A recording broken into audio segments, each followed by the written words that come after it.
Sing in me muse, and through me tell the story of those people skilled in all ways of contenting.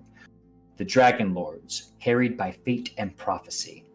Sing of the cities they saw, of the minds they learned of distant peoples, and weathering many bitter nights and days deep in their hearts, while they fought to save their homes and lives of all Thyleans. Of these adventurers, Muse, most sacred of daughters, tell us in our time, lift the great song again.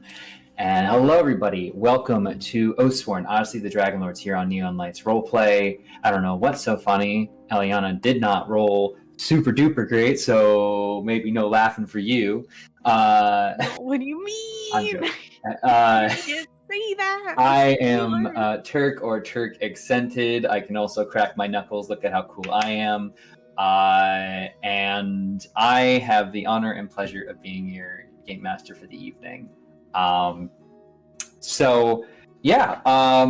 We obviously have a lot to get into, a lot of anxieties to quell and escalate and manipulate, and so much to get to tonight. So without further ado, I would love to turn it over to the fantastic group of storytellers here around our proverbial fire to tell the people who you are, who you're playing tonight, what path they walk, and how they're feeling just after this fight. Starting, of course, with the one to kick us off, Comrade Crash. Hey, I am Comrade Crash. I'm playing Leo Dracos, the Human Paladin, Oath of the Dragonlord, and he walks the path of the Vanished One. And at this moment, very, very nervous, Leo's feeling. But let's pass it on to Grissy.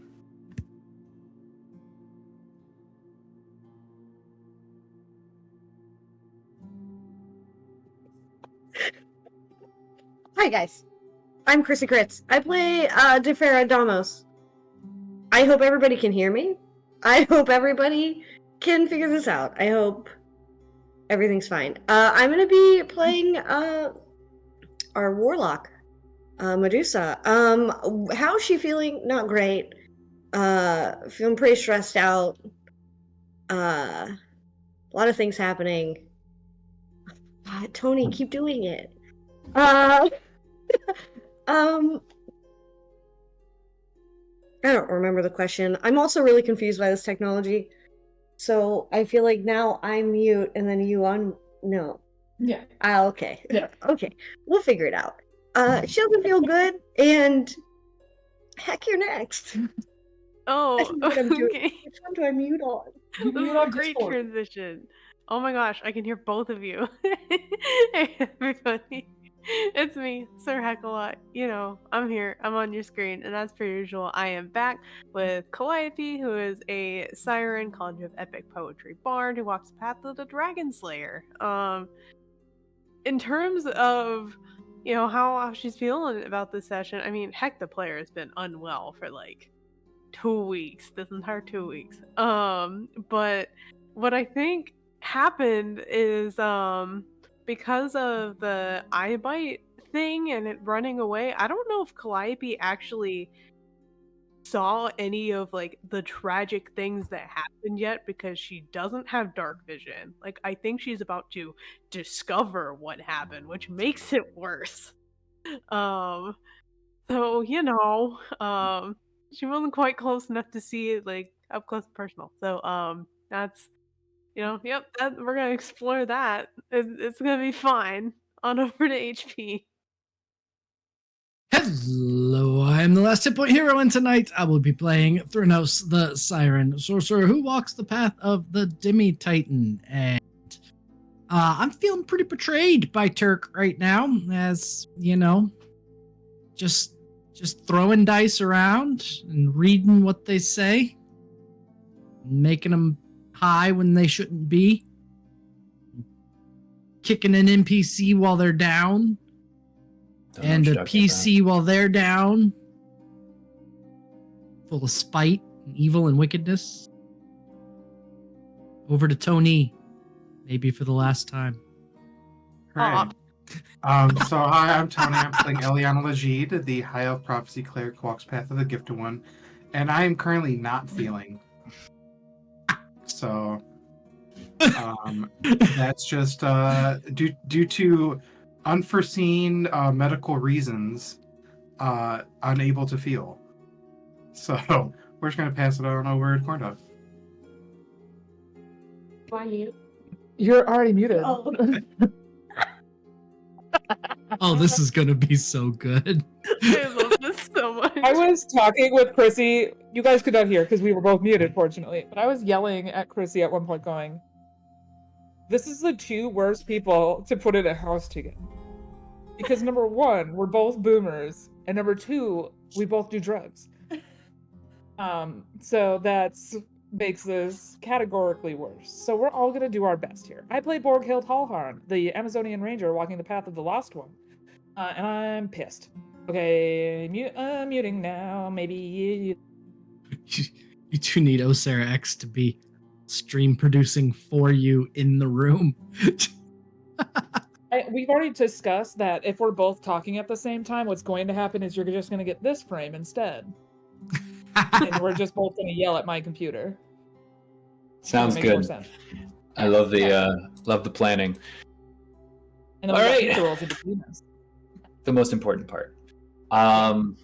So that all being said, why don't we just jump right back into it? Because last time our heroes decided to turn against the fates after surviving the initial pull of Charybdis. They made their way back and tricked, potentially, the fates into meeting them on equal ground, getting into a battle, a fight. There were some casualties, there's some injury. Most importantly of all, Grani Morta, the leader of the coven, along with Decima and Nona, lie dead. Energy slowly decomposing as their fey-like bodies no longer hold sway in this world. I now turn the scene over to y'all.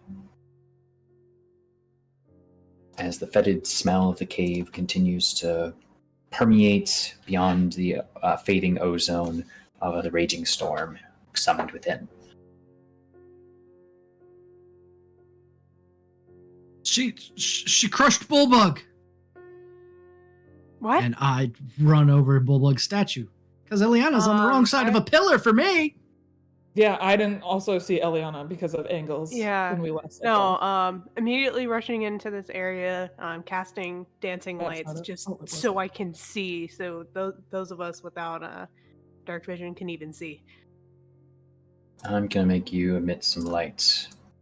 Okay. Let's say 30 feet, low light, 60. Just have you illuminating things.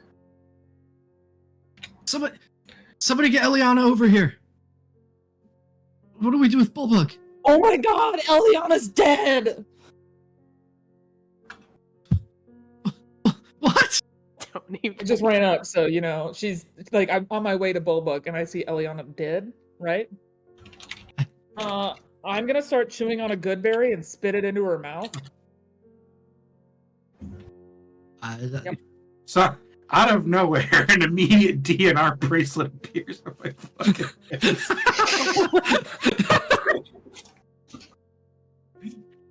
Look, it's not legally binding. Ignore it. No. So, do you use Goodberry?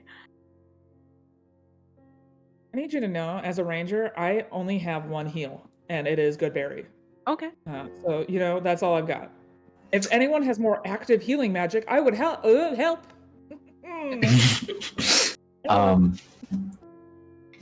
I mean, before y'all even do that, you might want to, I don't know, make a medicine check. But also, while this is occurring, Defera, you feel a sort of, what's the right word? Detachment, a disconnect, depersonalization almost, as the power that normally floods your body feels suddenly without its source, like a marionette cut off its strings and yet still somehow standing just by the fact that its limbs are locked into place. that feeling seems to mostly be coming from this larger chamber where you first met the Fates in their loom. Like it's almost that is where you feel the threads guiding you. But beyond that, it's still all your move and indications. All right, Boomer's coming in. Hang on. This is a serious moment, Chrissy. You're unmuted. Oh, I'm unmuted. Okay. Wait, where am I on this? Okay. You're by Eliana. Okay. I would like Eliana. There are a lot of people attending to Eliana, but I don't think Tefera would move until she at least saw like a gasp of a breath. With the medicine checks coming in, you see people are able to find a pulse. And you get 1 hit point and feel like you've been fed. As Eliana does return to a labored but continuous breathing. Okay. Yeah. Then she will go over to that big main. This is mute here. I'm gonna unmute. Okay, yeah, and then you turn your volume up over there. Okay. I'm back.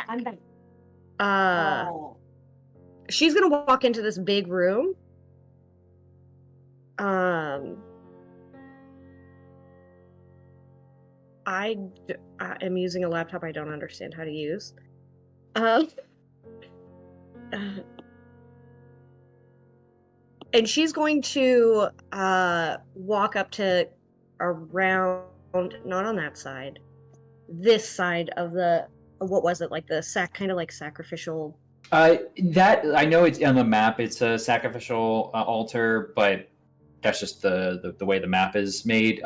Reality, that is a large loom, seemed to have been constructed of bones of a very big creature, maybe draconic in size. Okay, she's gonna like check that out. Can she discern anything from it? Do I have to turn myself up on this one? You come through great. Turn your volume up. Okay. Sure. So, I mean, you can make an Arcana check to try and check it out as I try to remember the alphabet over here. And I flip right past what I was looking for. There it is. Okay. That was a 14 on Arcana. You can tell that the loom itself has a great amount of magical power associated with it. It has its own magical energy radiating from it, but is not where you feel the strings going towards. It's not like you're connected to that in particular. You feel as though, like, that has an immense amount of power, both potentially creating and to create other magical items, but also to be its own sort of magical focus of sorts, if not an entirely unwieldy and heavy-looking thing. The pull seems to be more coming from the pool beyond, where that statued hand holds a dragon egg in its palm, slightly submerged in the ooze. Mm-hmm. Mm-hmm. Yeah, she's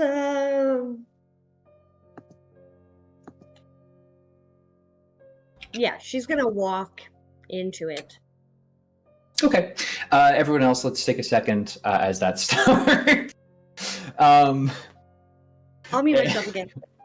And Eliana, you sputter to life again, consciousness flooding back into you, and while everything hurts, so like normal,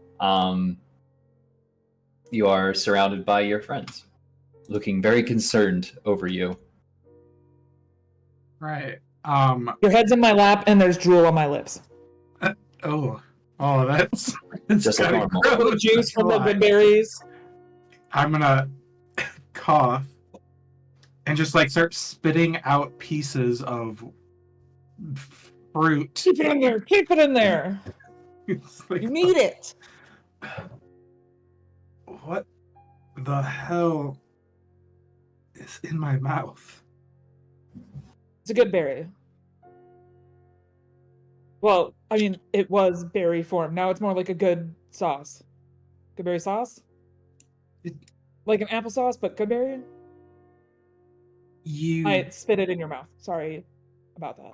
Oh, I didn't know if you were conscious or not, and I wanted to make it easy for it to go down. Did you just baby bird? I see the I dry did baby heaving. bird it. Don't throw it up. You need it. I'm gonna like shove whatever gag back in your mouth and just like hold it shut for a second. Does anyone else have better healing? Or Eliana, I you do. have better healing. I Yeah. had better healing. Hurry on. Help me out. I just woke up. Leo, just anyone? rushed in. Can anyone? I just had a whole just rag of chloroform all up in my business when I was laying down here. It was helpful.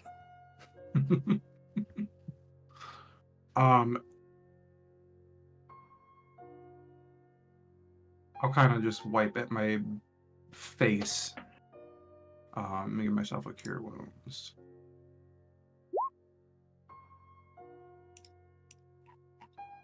Watch my own screen. I'm gonna kind of look around. Kind of sit up, and I will. Where's the Farah? Oh, she's just right. Oh, where'd she go? Where'd she go? Did she go find Bullbug? Bullbug's on the other side of the pillar, and it's not good. Oh, no. Farah? What do you mean? Not good. I'll look I'm around for walking over. Tefera. I'm going. I hold up Yeah. one piece of Bullbug I brought with me. She petrified him and shattered it. Shattered him.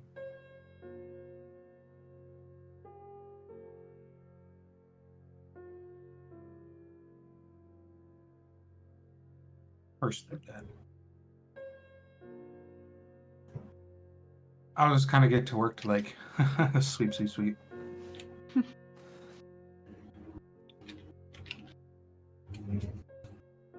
Help pick up pieces of Bullbug. I will join on the quest to find Tefera in this creepy Once I get to this cave. point and I still don't hear her, I start screaming her name with a little bit more panic in my voice. Oh, look. Courtney, did not see where Chrissy went on the map because, you know, things were hidden. So I'm just going to look in the vat.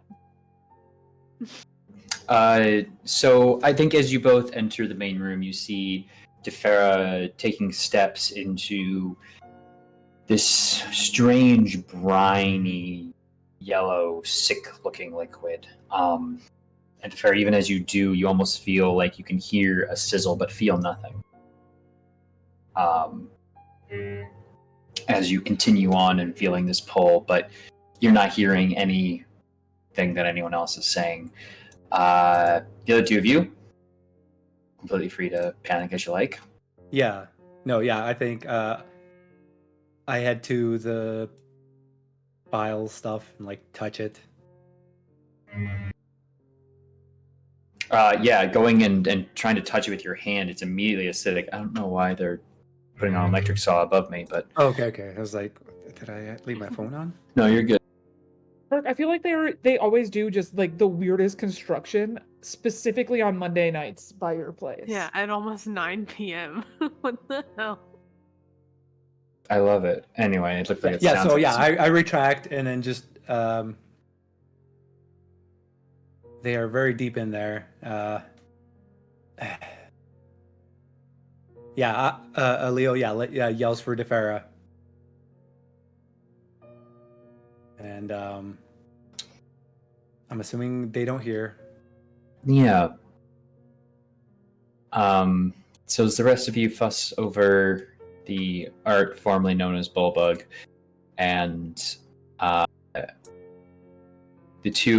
three of you look on as Defera pushes on further, hearing what should be excruciating sizzling and popping coming from this liquid. Defera, the rest of this is like a distant thought and a dream, and as you step forward and closer, your vision sort of blurs out to white. This even plane that, despite being deep in a cave and feeling like you're still awake, the smell and acridity of this liquid is lost. And you feel a refreshing breeze across your face. Like watching the sunrise, a light enters and you hear a soft voice. Defera Damos, you have taken steps not even I could see.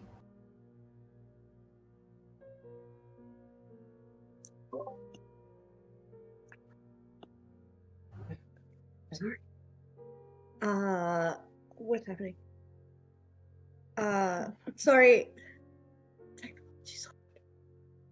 She,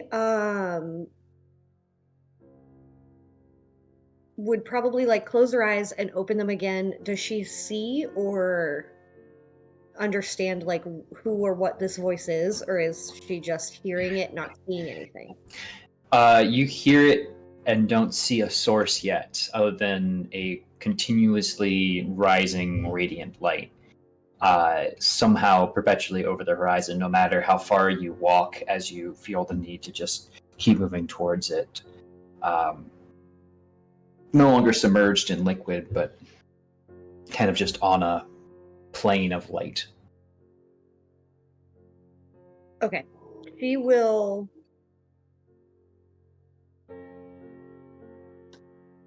walk faster. She's going to move quicker towards the voice.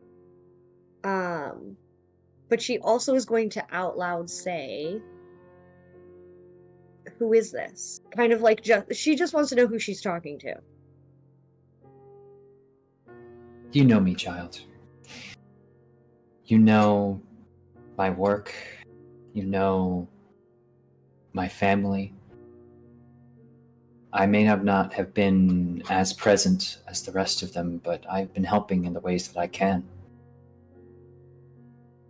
And rushing forward, that dawn continues to grow, but then suddenly almost seems to become all encapsulating around you as it sort of almost solidifies into a singular feminine figure, armored and ready for war, but still in the gown and flowing clothes of a noble scholar. Her feet don't truly seem to touch the floor. They don't really even seem to be feet at all, mostly wisps. And she is... her cloak almost seems scaled and silvery. If you'd like to make a religion check, you can at this moment. Okay. Religion, we're saying? Yeah. Oh, that's sure. Okay. An 8. I'm doing great. Fucking cool. Okay, I don't know what the wind's about either. Do you hear that? Yeah. Is that roll 20? No.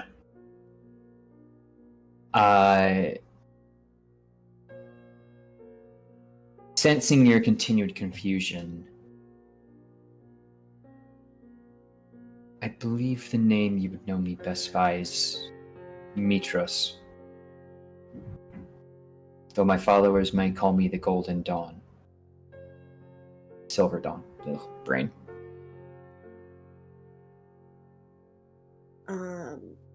You know this is the, like, top of the 5. This is Mama Bear to Vulcan, Mama of Pythor, and oh my gosh, all their Kira. names, and Kira and Valis and husband of Vulcan.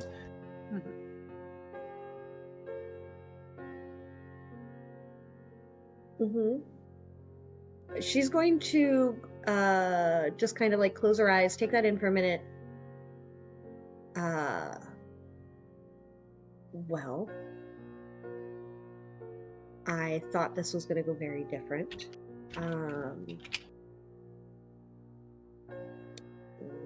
What can I do for you? And she's going to bow, question mark? Like, she's going to do whatever is proper by way of, like, acknowledging a goddess of that stature. Like, she doesn't want to be offensive, but she is also very confused as to why this person is here presently. I mean, no one's seen Mitros ever, so... Yes, correct. As you kind of incline your head, stop, rise. There's no need for that here. For I believe I will need to do service for you. You are untethered. Those who gave you your power and channeled energies beyond their control into you are no more. The flow, so to speak, will go wild if something is not done.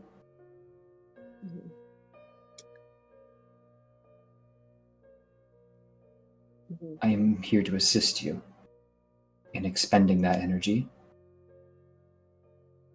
and perhaps allowing you to continue on your journey in a better way.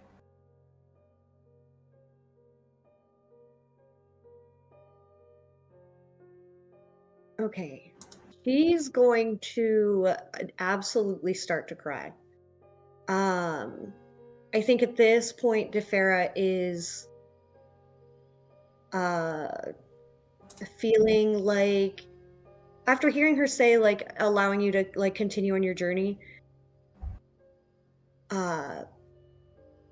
Goddess, I am worried that if I continue any of their work that I'll end up alone and miserable in a cave for the remainder of my days. Is there a way to...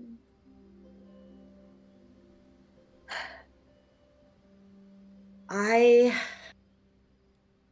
feel like we really messed with something major. I did this. And I do want to make it right, but I want to make it right after everything happens. Is this like a bartering situation? Do I have to give you my soul again? I have a lot of anxiety about doing that. It didn't go well for me last time. And she's going to just start rambling. No, stop. And she's actively crying tears. The Mitros approaches and is just going to bring you into a warm, soft embrace. Do not worry. If anything, I should apologize. For in my haste to save you, I put you on this path. I hid you and your family from Lutheria's sight. And I put too much on your shoulders, on your entire family's shoulders. What I offer you now is not a bargain, but a path for my own redemption. I hope you can forgive the selfishness.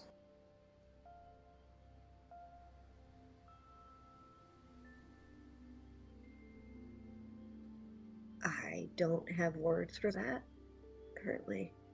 Then reach out your hand. Feel the flow of the Fate's power around you. She will follow the directions, crying the whole time. Defera is actively sobbing. Chrissy, Around. but if I was not as stoned as I was, I would also be sobbing uncontrollably right now, Turk. So, congratulations. Good job, my guy. Around you, as you hold out a hand, you now feel yourself surrounded by string. Not quite a spider's web, but more a tapestry, chaotic and crisscrossing like uncooked spaghetti in its pattern. There is a brief moment where you control this. But you only have this chance. Your friends, your companions, those you hold dear, and who will support you no matter what. Their fates are stronger than others. But some no longer need the protection that was offered to them. With your time here, you can give it to another. What grace they may have been given in pursuit of their destinies can now save others. And you see five strings brought to prominence. They all shine, though some seem almost particularly thorny and protected. You note that it seems that Calliope has already achieved the fate set out for them, and now does no longer have this divine protection offered. Additionally, Eliana also no longer protected directly as such. But the rest of them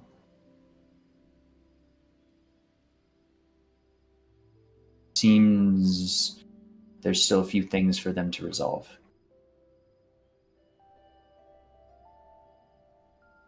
But if you choose, because Calliope and Eliana did not need that protection, you could give that to others. And you see the rest of people, everyone you know in all of Thylea. They're all heading towards so many convergences. There's so much danger ahead.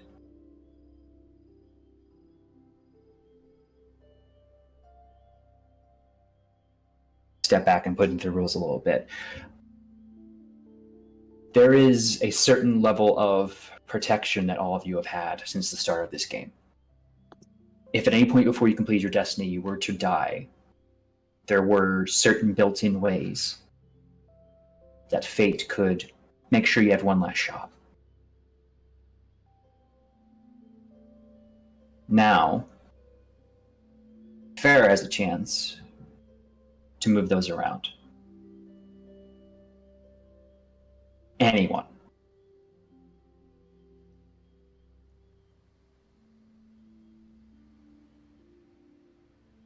She's going to ask, how many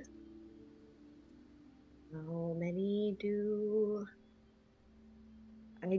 I get to do? As many as you'd like, but you can only change where the protection stands, not how many there are.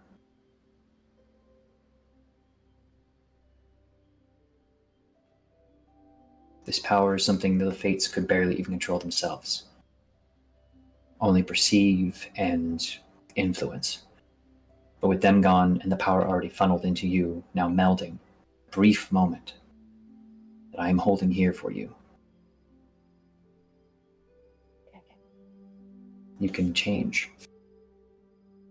So I have to pick one, not five. Pick one. There's one for every person here. One for every person here. She will do that very quickly. There already is. That's what I'm saying. Okay. Everyone here has a level of divine protection.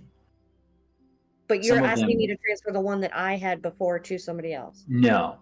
Right. I'm asking if you wanted to move any of the existing ones that aren't relevant anymore, like Eliana Calliope, Calliope and do will Eliana. not benefit anymore, but those still exist.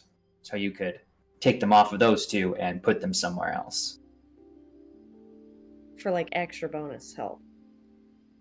Or- to new people whatsoever. Or to new people, NPCs, companions, dead minotaurs. Okay, good. All right, because that was going to be my next question. Can it be to somebody who is dead? Okay, good. We're on the same page. Yeah, she would absolutely. She would ask for Bullbug to be one for sure. Mhm. I think as far as the next one, she would ask for it to go to Iola. Iola.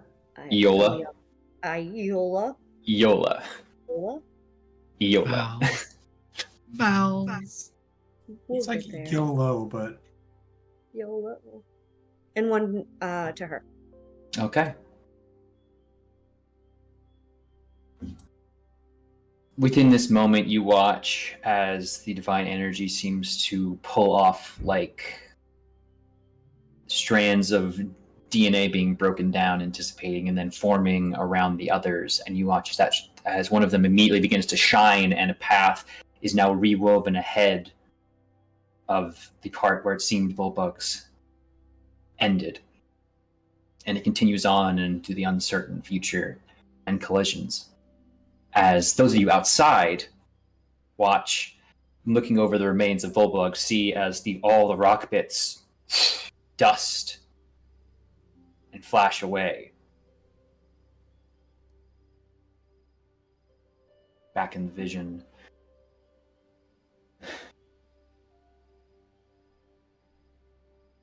Now, power is extent, and you are free of your dealings with the fates. Indeed, you watch the vision of those lines fade before you.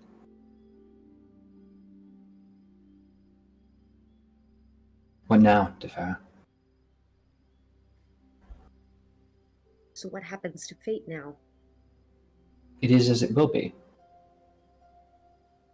Written and prescribed not by the hands of 3 cruel features, but by powers that are beyond their comprehension, that they pulled from like parasites and put into you. And it would have been a danger had that continued. That is ended. But your abilities, powers that they gave you, though, may no longer stand.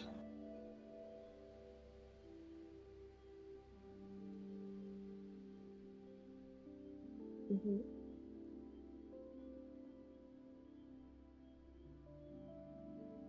If you would like, we could reforge the pact.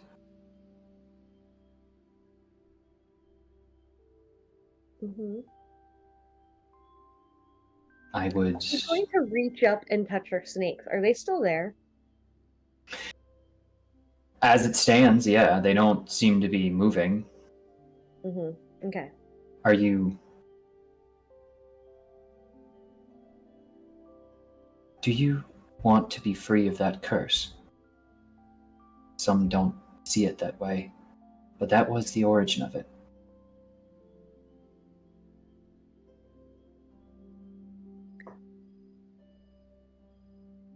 I think I just and she's going to kind of like hold one of the snakes very gently. But it's really hard to let go of something you've known for so long. I know. In time, you'll understand I know much of sacrifice. If I could not have lost what I had while saving those that I need to save. I know your pain. I know the fear. But we can make things right. You know the path now. Thylea holds your family and the magic I cast on it in check. With her death, it will be released. Memory of your family will return to the world. You would be restored to as you were. But if you want, I can start that process now. I can return you to as you were before the fates.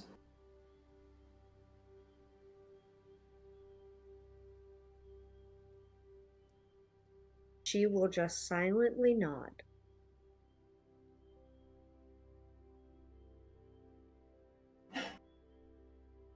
Would you be my champion in this world? Would you take my power and do well with it?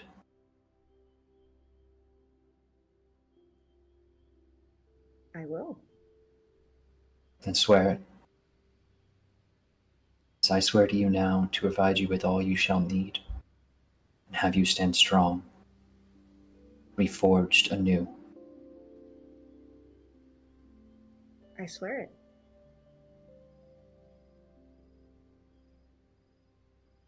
Then she turns and almost for a moment looks like she's not touching anything at all before she forces a large ovoid shape into your arms. And go then, Deferadamas. There's so much yet for you to do. But I know you can do it.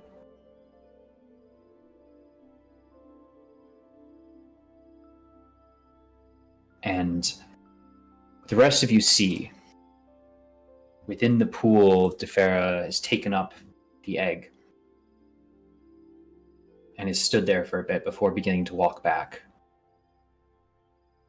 Defera, you now get a sense as the occluded space around you seems to depart as you feel yourself walking again through the liquid, unfazed, but that bubbling, popping almost seems to sputter around you as the rest of you see scales and serpents almost seeming to dissipate and pop and fizzle and disappear into the liquid below. As Defera, you now stand at the edge of the lake again, holding this dragon egg. You are once again human.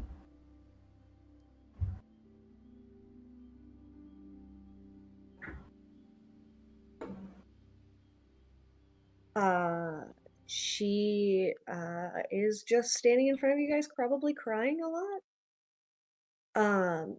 What you see is the same person, only instead of the snakes for hair is long, darker hair. Her eyes are kind of golden, tan skin, olive skin. But yeah, everything else looks pretty much the same. Calliope runs up and hugs her. She'll hug you back. Crying uncontrollably.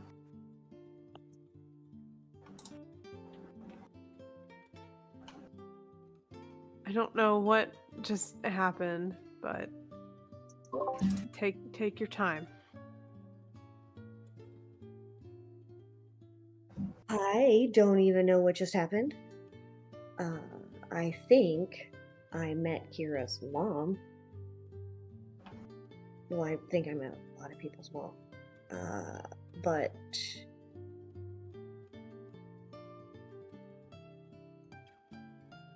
yeah.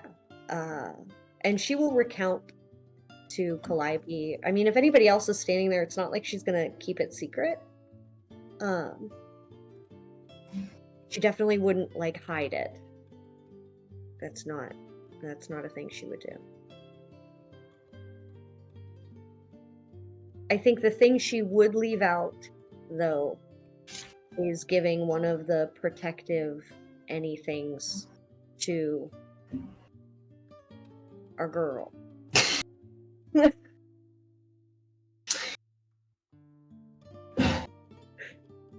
She would leave that part out. But not like leave it out. No, she would leave it out. I was gonna try to fucking lie, but she would leave it out. You all, I assume, who are looking over Bulbug will hear the crying and the shouts and other noises as you no longer have a Minotaur to fuss over.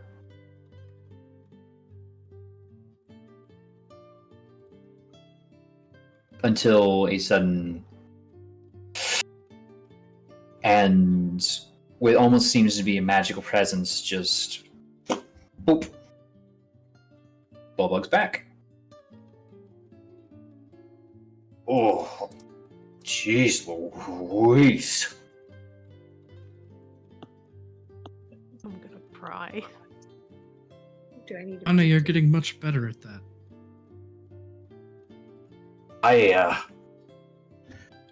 Okay, I've got a lot of news from Mitros, and I don't fully know, like, the best way to tell you all the stuff, but, like, city's getting a little shaky. And Valis says, just wants to remind you all, only so many days remain, but she's doing her best. So yeah. How you feeling there, Bulbug? Oh, great! Yeah, I mean the petrification wasn't good, but then I just sort of woke up in the palace. Yeah, one of the private rooms, I guess. And Vala said that well, she couldn't figure out why, but just that she caught my soul sort of on the way and was able to, magic it out a little bit. So I don't know. I think she said some stuff about death and everything. But hey, not dead. That's pretty nice, right? Yeah. Go over to Eliana.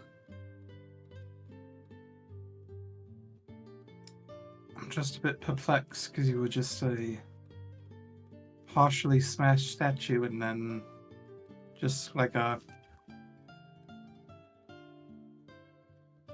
statue.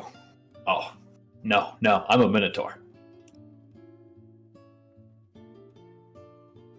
No, there's a lot of statues of you around. oh. Well, let's not look a gift Minotaur in the mouth. And just sit down and rest or something, Bulbug. I Like think you've that had a really long only trip. works for Folon. But I feel great. So I know I'll get out of your hair unless you need something. Why don't you go see if there's anything interesting in the bedroom there? All right. And you'll will also head over and they'll check that out. ooh. I mean, you hear a lot of like, oh my god, there's so much blood. It is not a. I'm still very like the. Oh. This is how But rumors anyway. get started. Anyway, yeah. How are you feeling, Liana? Like crap. Beaten. Not sure what Bulbog meant about seeing Mitros. I don't know if he meant. I assume he meant the city then, right? If he Had to have mentioned been talking Valis and about- statues and Yeah. I don't know, I felt like I was about to meet Mitros. Had to be the city. I just kind of like come down to the step and be like, stop. Behind Leo, Borghild just kind of goes up and is just like, ooh, she's hot now. I mean, she was before, but like the snakes kind of creep me out, but like in a cool way, like in a hot way. Now, like, well, damn. And there's just gonna be a little bit of drool. There was already drool. Yeah, probably. And blood, because like I'm beat to shit as well.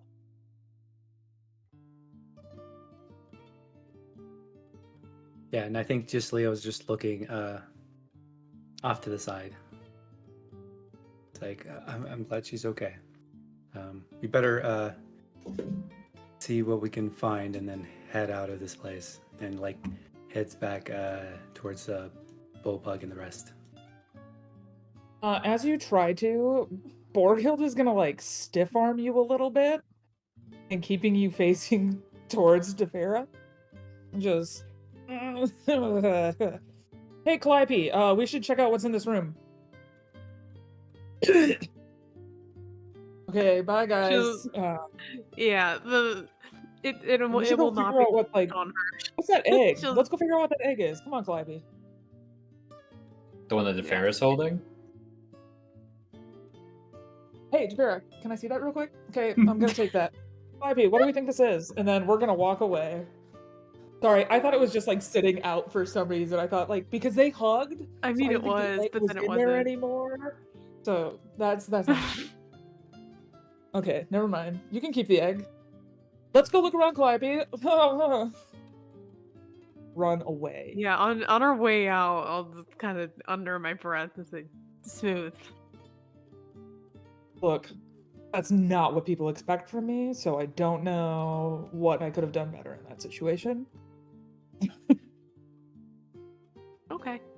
Figured there is a clatter as you two head past us two coming down the stairs. What's going on? No, everyone, we're going this way now. Come on. Let's go check in on Bulba.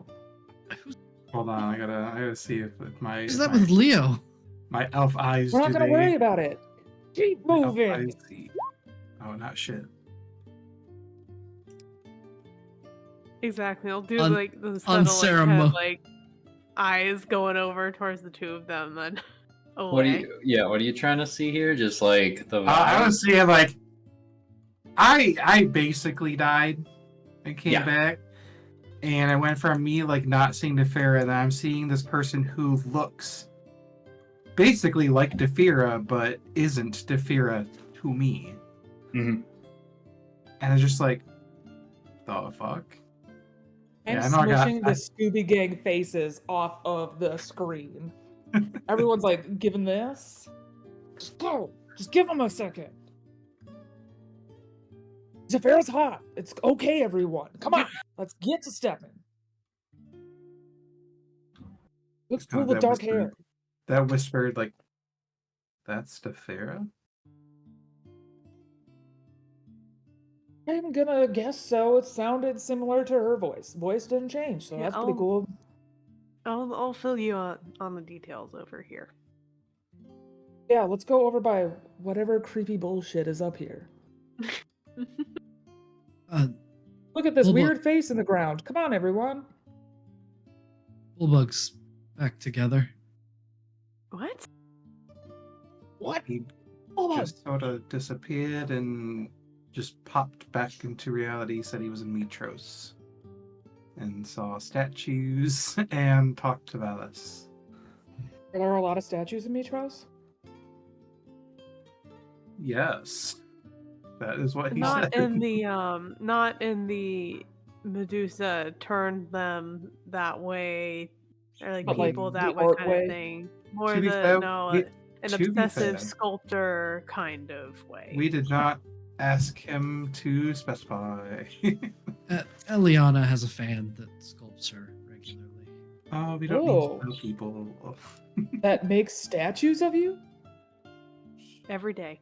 It's a whole story, Oh. and I guess while we're walking away from Leo and whoever that is. We Did can you, talk like- about it. Did you give him like some cookie or something? Like, what's that about? Why do they make statues of you every day?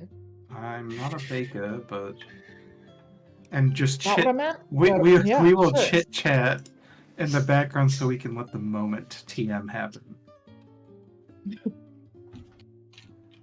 No, keep talking. It gives me more Nope. time.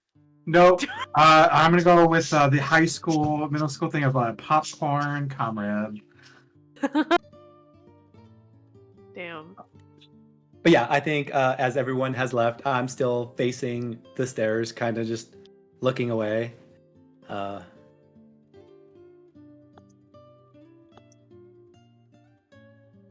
Yeah, DeFera will let out a very exaggerated heavy sigh.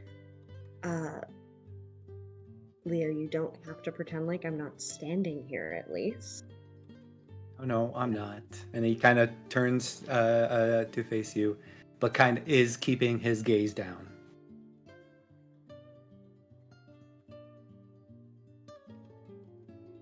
She's probably going to like step a little bit closer and intentionally like put her face like in like so that you like have to kind of look at her.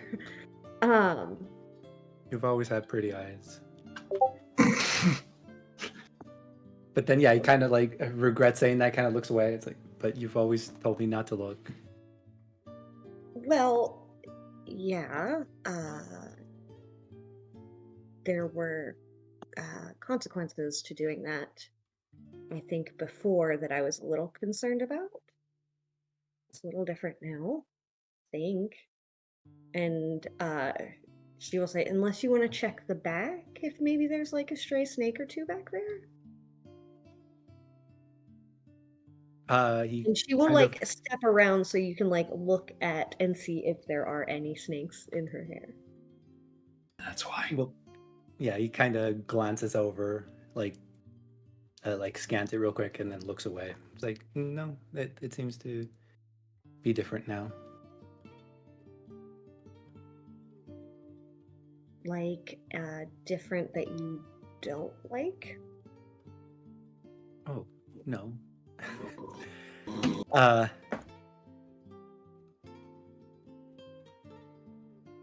Yeah, I think that convinces him to look at you. It's like, no. I never thought you were cursed. You were always beautiful in my eyes. But yeah, you are back to normal, and then that's what we wanted. You're still radiant as ever. That is probably You kind of just that word has ever been used for me. Thank you, Leo. And she's going to. You will probably notice to some degree, like a lightness that hasn't been there before. Best way to describe it, probably. You know, this doesn't have to change anything. It doesn't have to. It doesn't have to get weird. You know, we could just be friends, I guess. is that what you That's, want? like- As he steps like a little bit closer. No, but I also don't. I don't want you to be doing something, or to be fair, I don't even know what just happened to me. So there's a part of me that thinks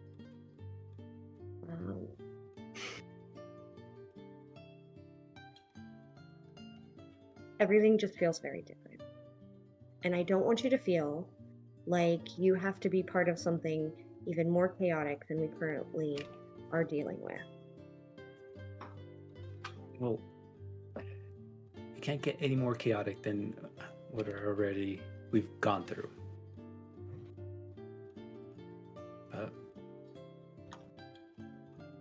having a little less chaos in your life seems like a good thing.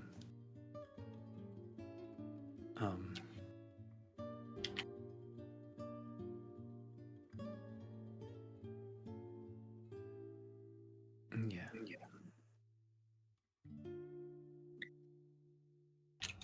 So can we at least not ignore each other? Can we start there? Is that where we're going? Yeah. No. Yeah. I wasn't ignoring you. I think we both kind of were there for a minute. Maybe for a minute, but I was just trying to figure out how to be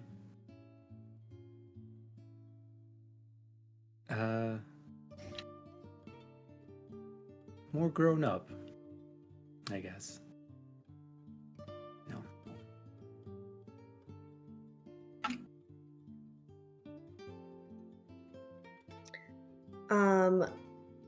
I think at that point, DeFair would probably set the egg down.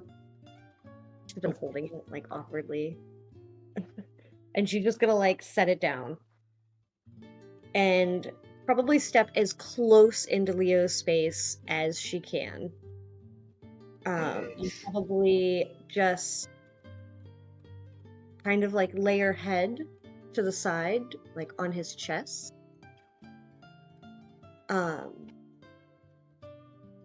And she'll just stand there for a minute, kind of like arms wrapped around him, like just kind of like hugging and leaning into him.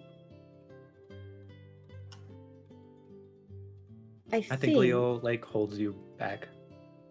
Yeah, and I think at that point DeFaro would just kind of lean into that. You know, I think at some point you're gonna have to probably have a conversation about this with people other than just me.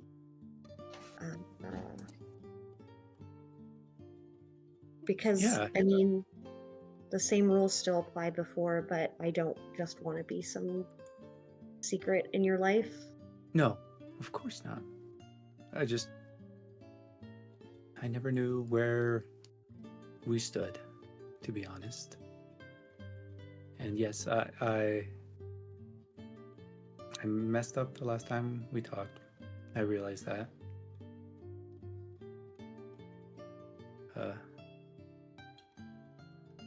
All I can say is that I will do better.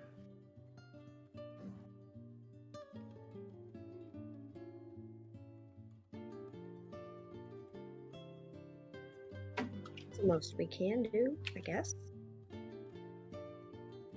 And she is going to uncharacteristically go to kiss Leo. Yes! Fuck! Someone stubbed their toe. Like But yeah, I think he embraces and goes for the kiss as well. Yes. Ooh. Sorry.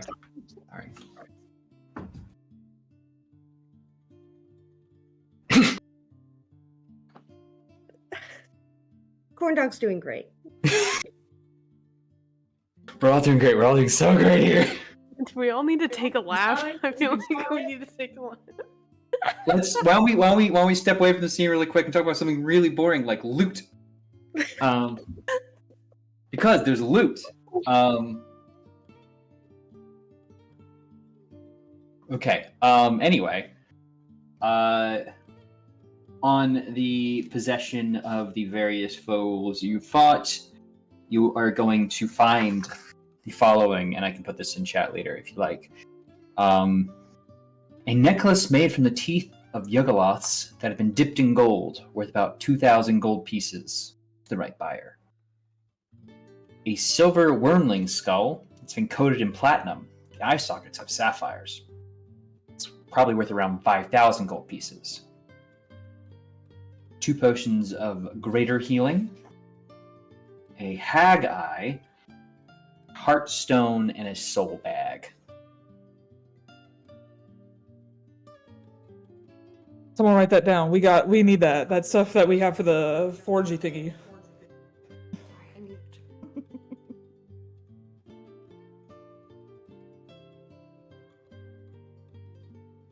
Additionally, there is the Hag's Loom, though no one is able to probably get to it just now. To be fair, quick question. We attached the Boots of Flying to who? Who has Boots of Flying? Did we do that to Leo? Who did we give those to? Because we got 2 pairs. I took one of the 2 pairs. I Borghilds have Boots of Flying. If we need them for getting things. I'm calling dibs now. Got it.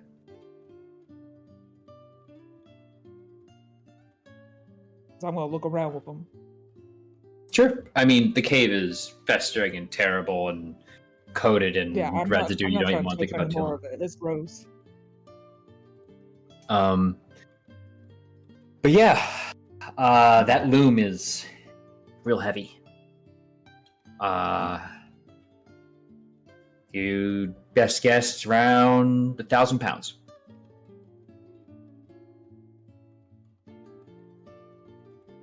We get the chariot. If only we had someone like a god of strength that could maybe lift that. Oh, If only. if only. Does anyone have the way to send messages in this group? Have we No, covered this there's- base yet? There's never been anyone who's ever been able to send any messages. That doesn't feel right. It's not correct. It's not. You can. Okay. Well, But that uses a big spell slot. Might be the person gesturing around their face. It might be Eliana. I have If Eliana prepared it, we also made Eliana prepare the ability to like heal back statues. So I also had my book. You could we also got the just book. like step outside and be like, "Hey, Aw. yeah, hey, Pythor." You probably just get a copper wire and go, "Oh, hey, Pythor." I'll do that. I'll just scream Yeah. for Pythor Hey, you guys. in a different way than I normally do. But yeah, I did not prepare sending today. Yeah, I'll go outside and yell, I guess, or use my Boots of Flying to get down there to go ask him to come help. Sure. Because I can't And- remember how far inland we had to go for this place, or if it was just Not like very far. 8 It's days. not. It's not a large island. But yeah, he'll go and just lift it up and leave the other two to do their thing. As just in the background's a little moving crew, I guess. Just Yeah, they're doing their thing, all right. No one's. Everyone's just kind of like trying to look, but not look, but trying to look, and just like. And the Just second, through the the threads of the second we hear the smallest amount of spit swap in, oh my god. it's just everything halts for the Tiny briefest of. squelch. Oh my god. You squelch. I don't How think else? that- How else would you We're describe it? not. Because we can't make the sound because we got Misophonia in here. Wow, look at this. Oh.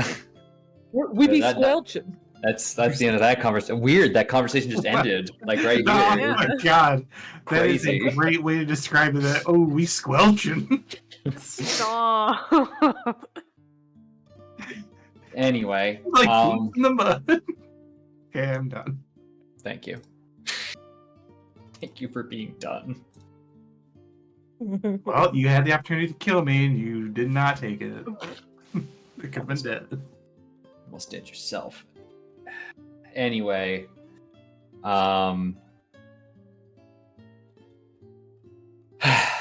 you all can make your way, one state or another, back to the Ultros. The effects of the battle wear on you. I get to archive a few more maps. The Isle of Fate stands now empty. But above you, the stars are beginning to shine. as the 34th day before the end of the Oath of Peace comes to a near close. So, I guess the question is, where are you heading next?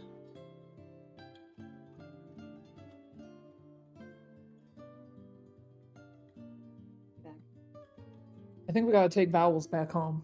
Yeah. We have to take every vowel in the alphabet back home. Yeah, the vowels gotta go back home, so we probably gotta go there next. Or tell them to come to us. I didn't think past this point. I'm gonna be real honest. Oh, You're the goal was I just had to. no thoughts beyond this Mechanics. point today.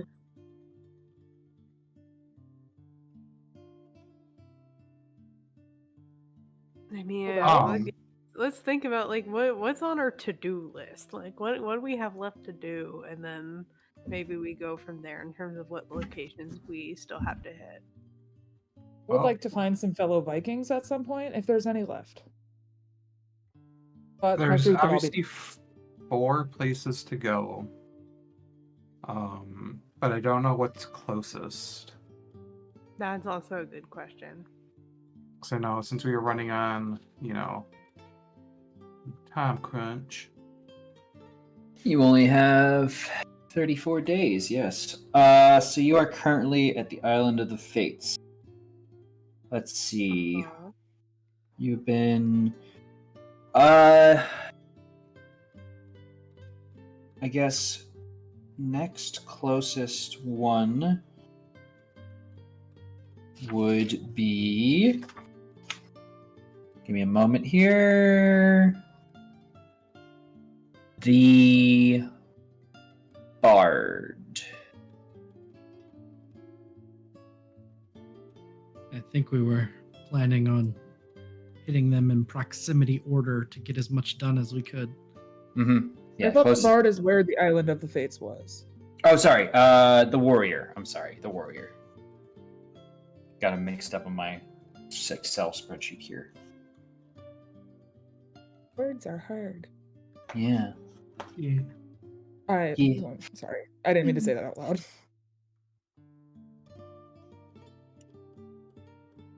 But We want to go to the Warrior, but we got to get Owls home because we did promise. Yeah.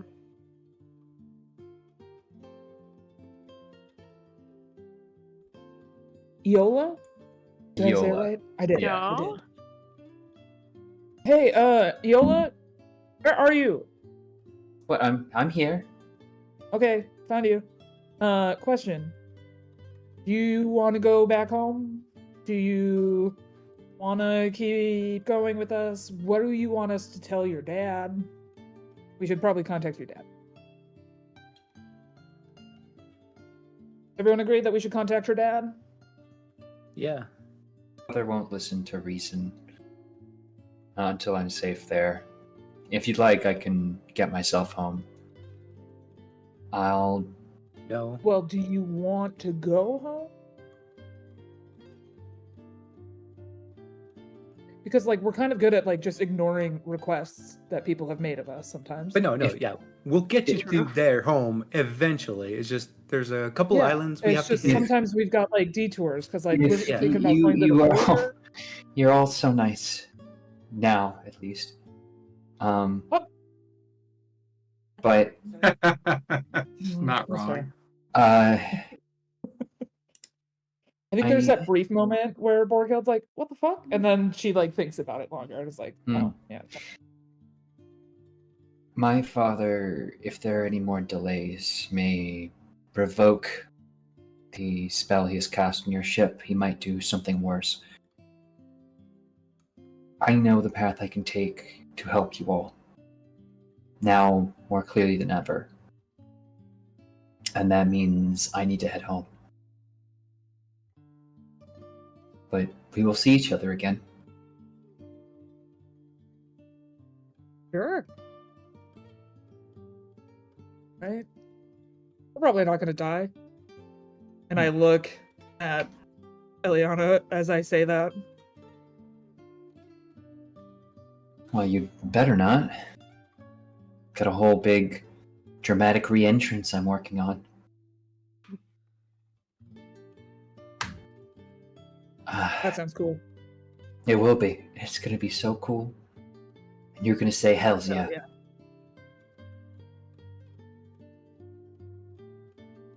But I can get myself home. I know the way back, and I can probably get there faster. If not, at least not divert you from your course. Seeing as we overshot my father's lands by a good amount. In the interest of seeing this done. We didn't. There was a vortex in the water that caused that to happen, remember? Well, yeah, no, of course, of course, yeah, of course. I get you, yeah. We had every intention of going back, but then there was that whole big storm and shit. Believe me, I know. Yep. But I will return, and you will all be legends and a rallying cry for my folk.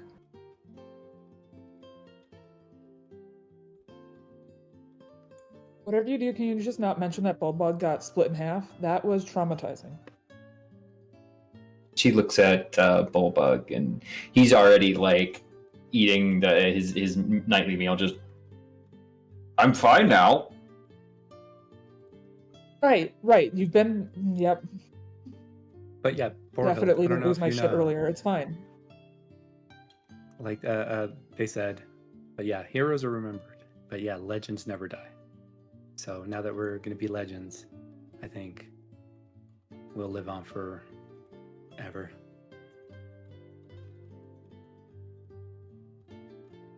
Right. Well, yeah. Anyway, I'll see you next time. And she looks at you all one last time before she steps up on the railing and then backflips as she turns into a dolphin and splashes into the sea below.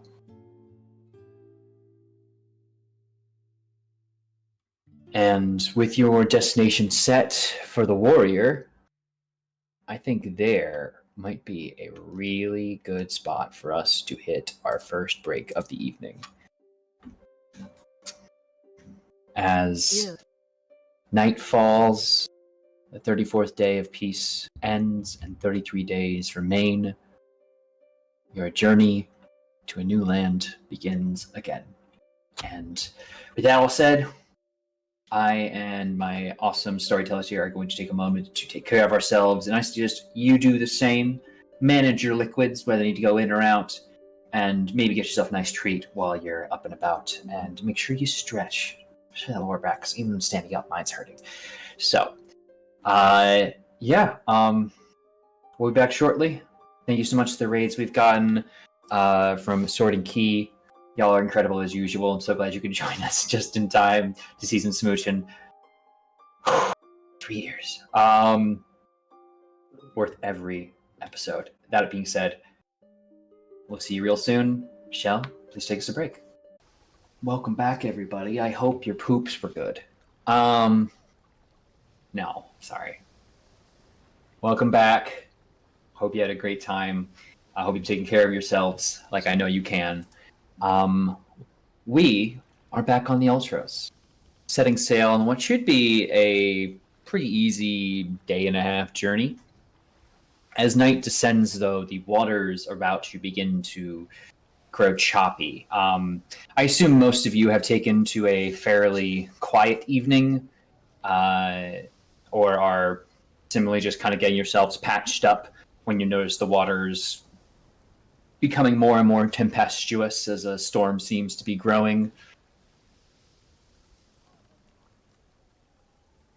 If anyone wants to correct me on what they're doing at the early evening of your travels. Yes. So since we did not utilize all of the resources to beat up some old ladies in a cave, That's one way to put it. I have two ways to help out. We're gonna do both of them at once because why shit. not? Because we finally got the level up we've been fucking deserving for 7 straight episodes. You can't convince me otherwise. But we'll go with the most important one first. So I'm gonna call Threnos to where we have his mom strapped. Where he obviously did the audible, that's not going anywhere kind of thing. Yeah, Yeah. you got Threnos' mom wrapped up somewhere. I'm gonna be nice, and I will not continue where that was going to go with my shitty brain. That's fair. And I ask him. I know I asked you earlier today, and I know I can do it now. Now that things have settled more. I know you've waited a long time for this, and I don't see why you should wait any longer unless you have something you wish to share. No, I think it's time to face this, to see this, time to get answers. Right. And it's also why I did not have everyone come at once, so that you could have time to yourselves. I will cast a spell, make sure that it worked, and leave. Very kind of you. Thank you. Eliana will grab the pouch of diamond dust. As you do, the door to your room breaks open with one of your sailors looks wild-eyed and beleaguered. Heroes, please, there's a storm up ahead. We need you on the top deck. I've already called the others. What in the 9 circles? And please, I will have everyone's already calling to oars. Outside, you do hear a loud thunderclap now, where before, when with the heavy rain, these words are proven true. I'm gonna look just kind of over at Threnos, just like I fucking hate you, Dad. Just grab my helmet and start going. Yeah, me too. So you all make your way to the top of the deck. The entire crew gathered below on the levels ready, some even gripping weapons. The confidence you've given them clearly inspiring. But ahead, and rather not about, but on top of you now, a storm cloud pulls and rips at what the sails, giving you no clear way of filling them or pushing against them, as the magic of the Ultros keeps it from being directly impacted by certain forces that would be deemed unnatural to the movement of the ship. But I have a quick question, Turk. yeah, what's up? Just before I forget. Did we have enough time for a short rest? Yeah. Okay, cool. We'll deal with that. You look as one of you looks up above at the sea and the storm as water pours down onto your face. You see what looks to be the exact eye of the storm, except it is not simply the center of it, but a physical eye, as the clouds itself seem to be pushing down and further around you, as winds, ancient, cruel, and terrible, begin to coalesce in front of the ship. Almost a typhoon of rage and winds circling before you now begins to take shape as wrathful eyes pierce and glaze before it. Then, in a large final thunderclap, you see before you a manifestation, or perhaps indeed the true form of the Titan Sidon. Lord Sidon, if you could show yourselves to these mere mortals. Blessings be, we are joined today. Boo this man! Boo him! Lord Sidon, you have gifts for them, I believe. Yes, gifts. It's good to be back. Did you miss me? I hope so. Well, I'll make this short and sweet. I know you want to get on with your adventuring, but we have some unfinished business to attend to. You watch as he reaches his hand above him, and a vortex appears in the middle of the sky, and a dragon falls and lands in the middle of the deck. You don't recognize a dragon. It bears the armor and heraldry of the Order of Sidon, and it was on your ship once before. The mount of Commander Gaius Argon lies beaten and broken before you. Yes, don't worry. He's not here to fight. In fact, I've come to make somewhat of a peace offering for now. You see, this despicable, disgusting beast deserves to be slaughtered. Commander Gaius was given a chance. He lost that chance. So, who of you would care to claim your prize? Please.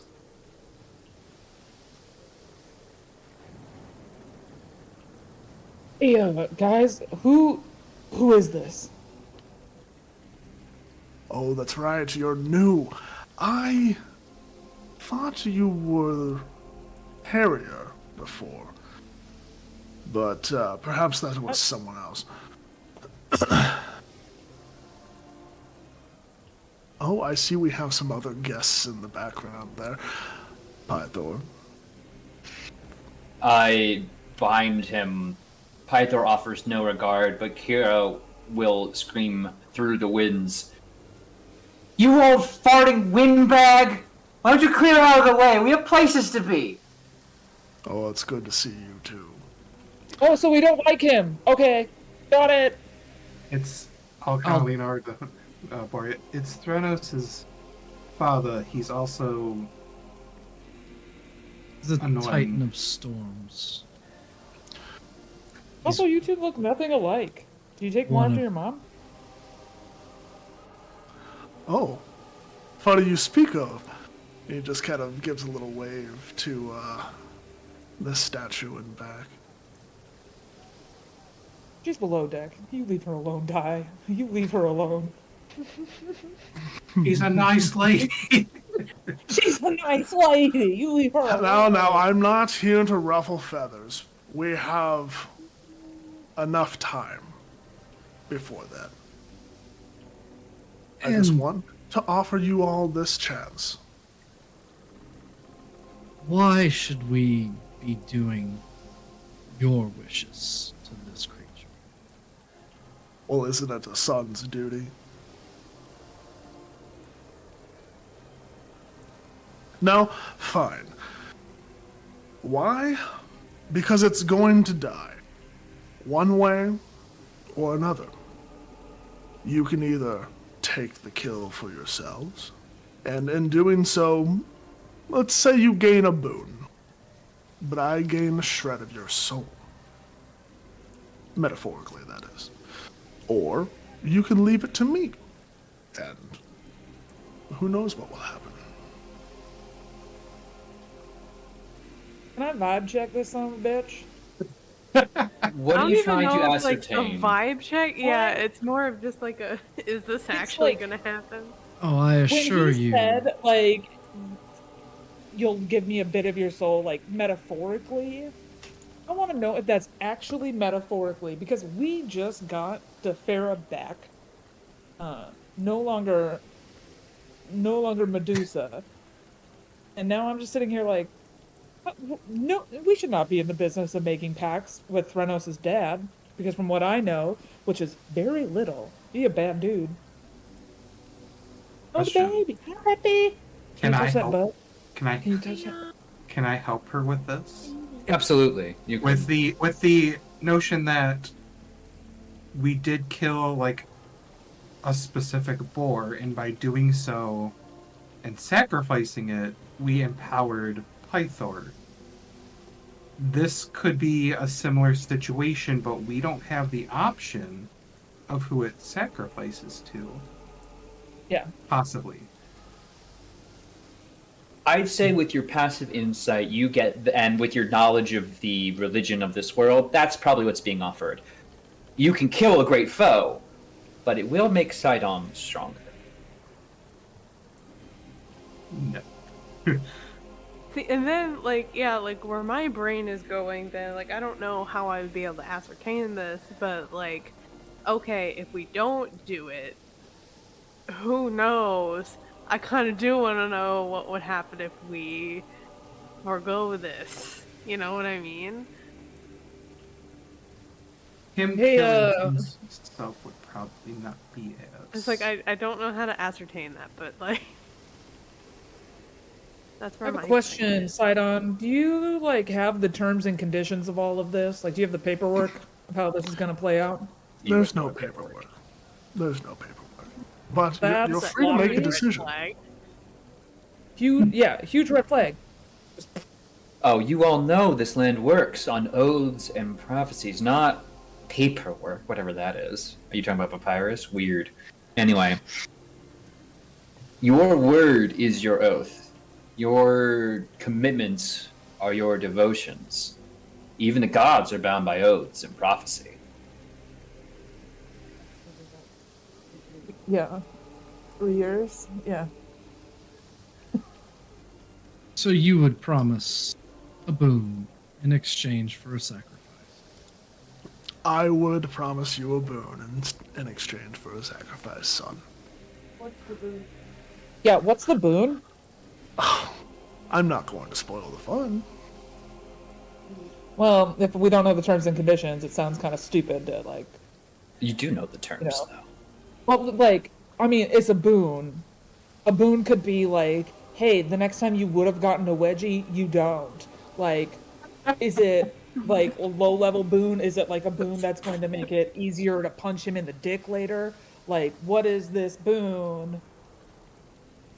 Well, You don't I know. want to know the gravity. Em- Embrace- Also, I would like to specify. We just said a boon. Should we A boon to specify whom? that the boon goes to us? Oh, I'll give you that. Yes, the boon will go to you. A little exchange. One soul to me, a boon to you. The floor before you, Argon breathes raspfully. Please, Lord Sidon, have mercy. Quiet, you vile beast. you stay out of this. This is a family discussion. Thank you. The reality is, sometimes we take what we need, right? We do what we have to.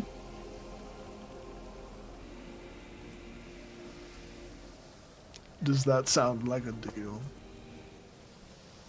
Sometimes we take the hard way because we know what's right and just. Also, like, why do we have to do it? Like, aren't you supposed to be all powerful and shit, and you're like this sloppy? You couldn't even It's finish a kill yourself? not all powerful. It's not Well- interested in the Oh. kill. I just interested want in to the see if question. you'll do it. But you haven't, like, you've said boon, and you haven't even told us what the boon is, so, like, Borg Why Hill, would it's something more for me. Oh. Well, then I'll back up and leave you to it. But your concern is well placed. Everyone's is. But I think it's a question more for me than us. You're my friends, my allies. You're more family to me than he will ever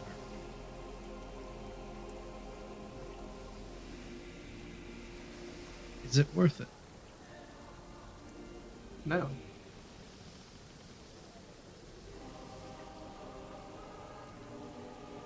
I don't Is it think so. worth it? The extra shred of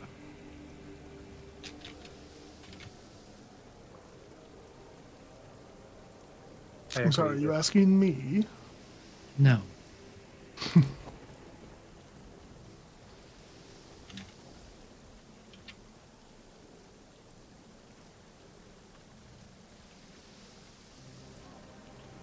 I think you know this situation better than any of us ever could, Brenna. I am 100% on board with whatever you want to choose.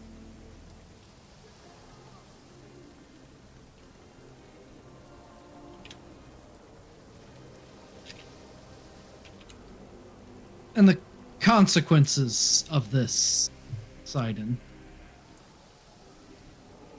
Yes, son. they would fall to me If you would and not prefer. us. This could 'Cause the- be a singular exchange.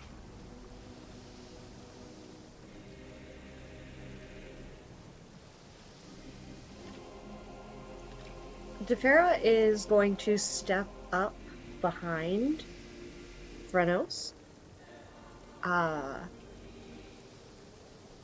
And just put a hand on his shoulder. And just very quietly whisper, no matter what you choose, we will always be here with you.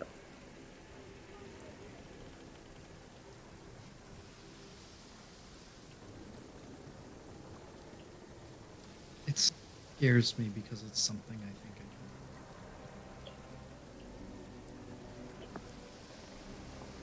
can. You, Vera,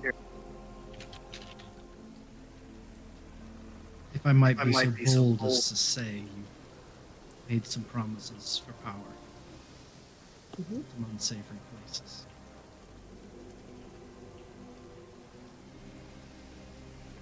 But it's turned out all right for you, right? It was worth it. Worth it.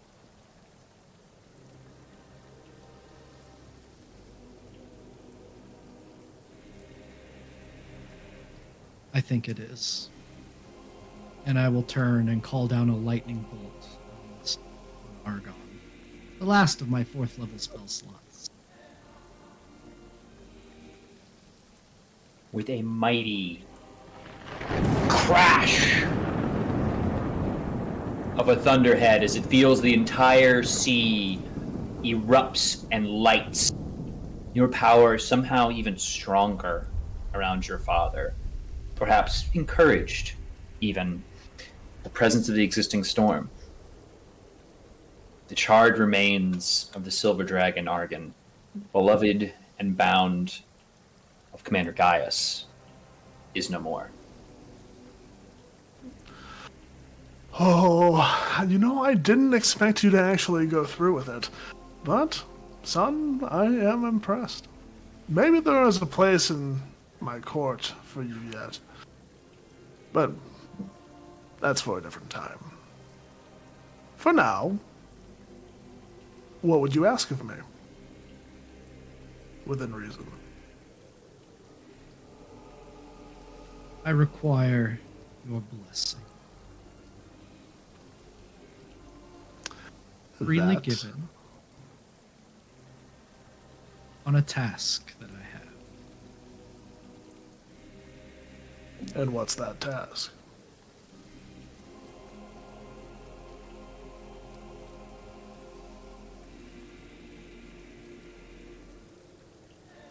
What I need of you is quite literally the gift of your blessing. Distill it. Hand it to me that I may pour it over some work of my choice. That I can turn on you every ounce of power you hand to me 1,000 fold. Ah, I see.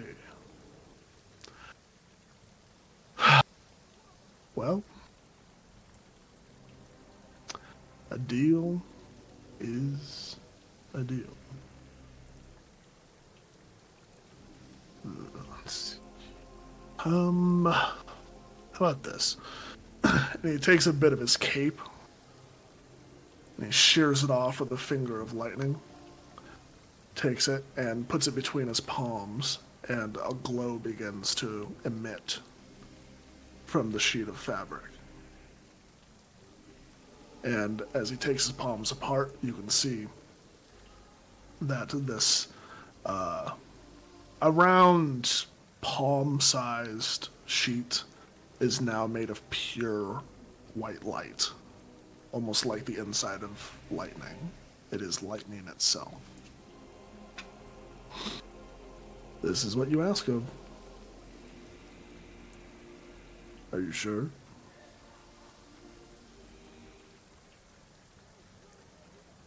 Open a hand. Well, it was pleasure doing business with you, son. And he clasps your hand, puts his hand on your shoulder, gives you a little pat, and then a flash of light. He disappears.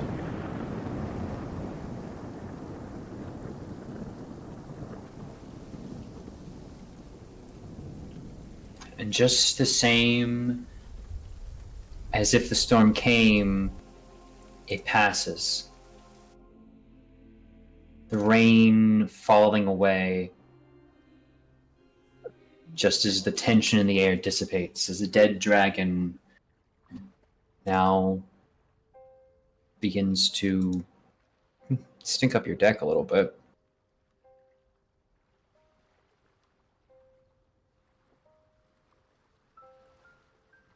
What would happen if we would revive that dragon right now?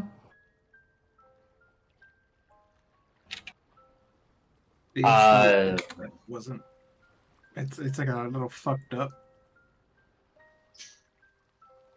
Did we?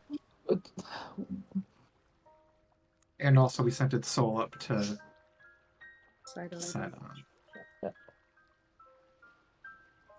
I muted? You are not. Shit.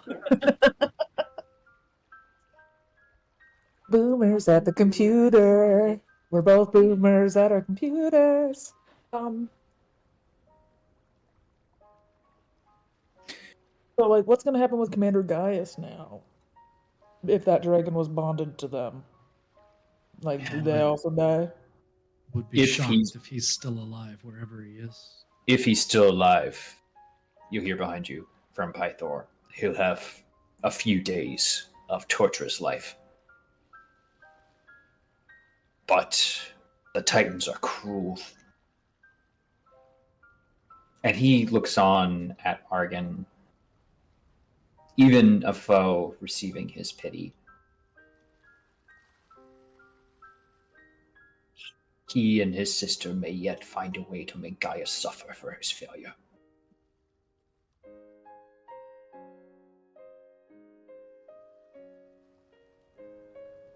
Next to him, though, Kira will... One evil dragon commander of a militant order set against us down, I guess, but I don't know if we'll be including this one in the verses.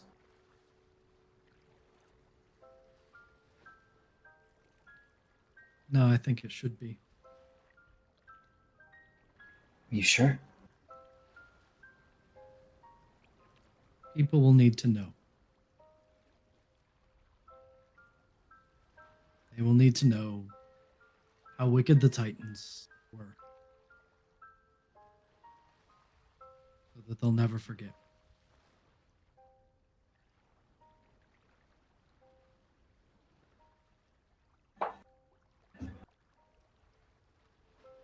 Gotcha. You're feeling okay?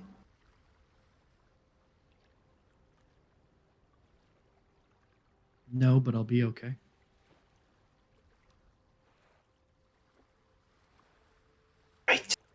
Right.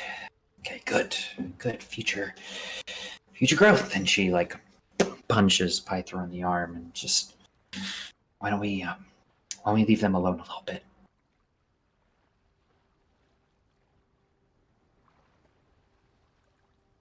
We should talk.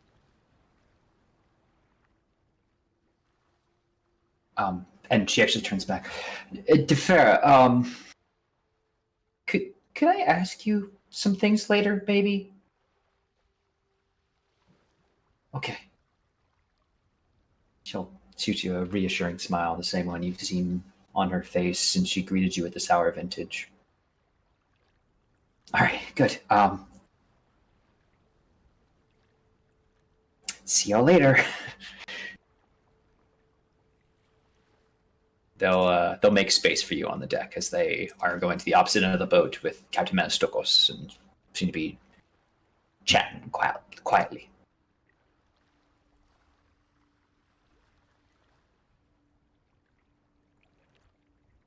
Borghild will attempt to reverently take some scales and such from our quickly decomposing tortured dragon that we have on deck.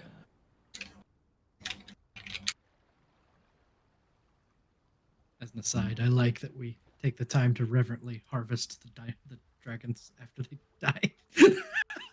Mm-hmm. There's that like weird tension in the air of like nothing about this was good, so let's try to be respectful in this moment because something bad just happened. And like her butthole is like puckered, so she's just trying to like keep her shit together for a little bit longer. Uh-huh. It's been a day. I got beat to shit.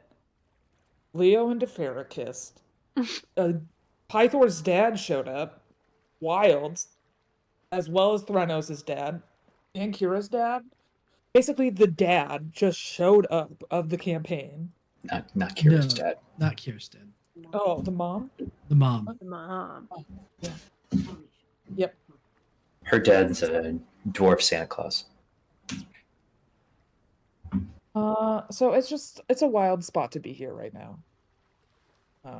So I'm trying to just be reverent in this one moment in time.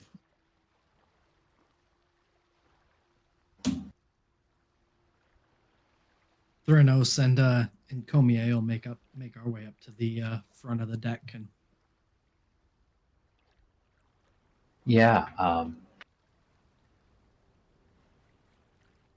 kind of lean against the railing.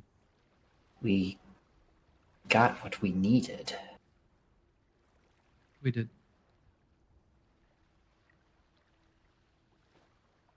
He looks back,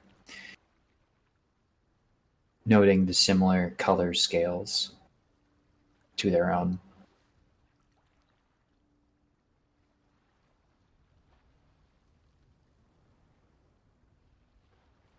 Do you feel bad?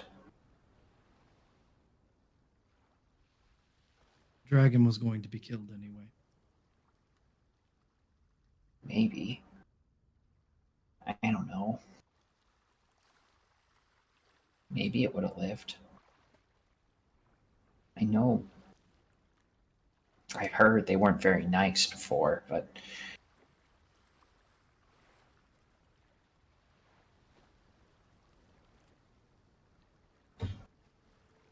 But what? If you... happens if I'm bad.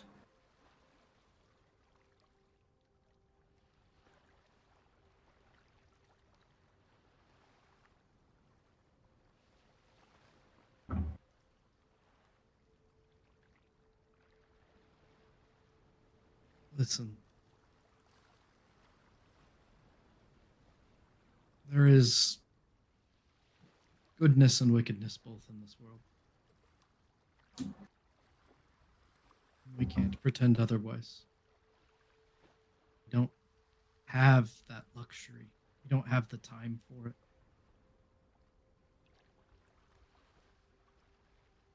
Weeks ago, thought this was going to be a short trip to getting a straight answer from my dad. At least who I thought my dad was. Python. Yeah, the big guy. Everyone said I was one of his sons. But I was smaller, weaker. Couldn't be true. And when I asked him about it, it wasn't true. And that hurt me almost as much. A few days later, I found out who my dad really was. Sidon. There's been a lot that's happened in a short amount of time in Komiye. There have been difficult questions that have been asked of all of us. And the answer becoming more and more to just cut off the wickedness. To not stomach it any longer.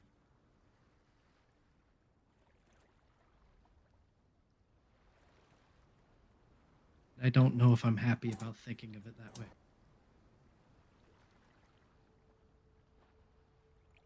We don't have time for anything else. Okay. Things have to change for Thylea. They have to change now. Yeah. All right. Are you gonna heal your mom? Yes. Scared too. Scared what she'll say. Scared to find out why she lied for so long, even if it was, I don't know, in my best interest. Scared to find out the truth. I'll be there with you. I know you will. You don't have to be scared if I'm with you. Give me my strength. Give me reason to sing. Yeah. Come on. You should go now. Otherwise, you're going to be too scared.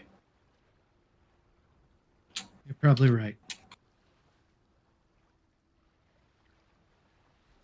Find Eliana and some answers, shall we? Yep. Come on, little buddy.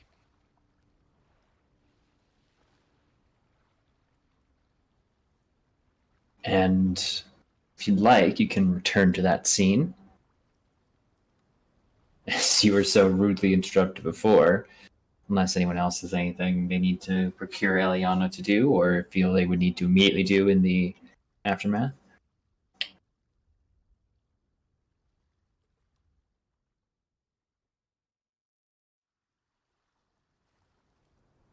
No? Perfect. Eliana, you see Threnos heading down, assumedly probably back to the spot you were just in. Mm-hmm.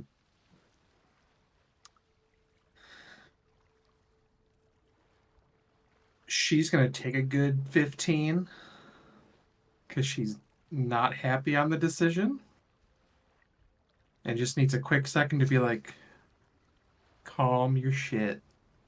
It's not about you.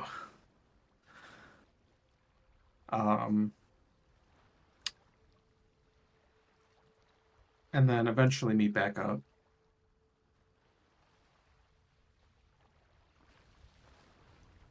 Absolutely. Just where you left off. Are you sure? Still, after what just happened.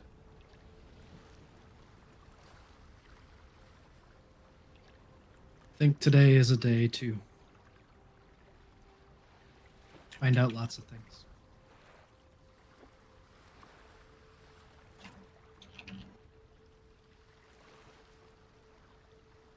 Okay.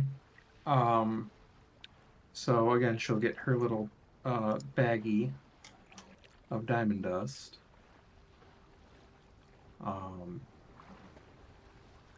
And kind of essentially preparing it, but in the sense that she does a little bit kind of like almost on a thin circle around her, the statue. And then she'll look over at Threnos with like the last bunch in her hand, compress it in her hand, and cast the spell Greater Resto. And just kind of like a puff of just like having the rest of it just kind of litter at the statue. You watch as the spell settles. The skin going from a stone gray to olive tan. Wings beginning to move and flutter with the slight breeze that fills the ship. And as it leaves the last traces of her eyes, you see Estrella, mother of Threnos.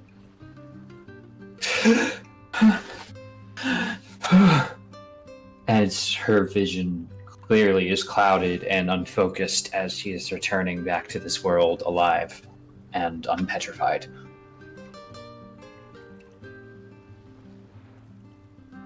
Mommy. And I'll just collapse into her arms. She nearly crumples under your weight. The strength you knew in childhood, not there at the moment. And, oh, I said you, my dear darling Threnos. Oh, I thought I would lose you, my little feather. And she'll just hold you for a while, crying. Tears, flush from years of, or at least what feels like years of lack of use. As a stone, as a statue, and then not, and being forced to keep a strong face. You feel the tension in her fall away, not just from lack of petrification, but from her imprisonment finally being ended. I thought you were gone. I couldn't get back to you. I'm so sorry. I tried so hard. I flew as fast as I could. Oh, little feather, I fought the winds for you, but you saved me. I knew you would. I dreamed of it. I saw you in it. I saw you become strong, and I knew you would be able to do it, and I knew you would save me. I did not know when.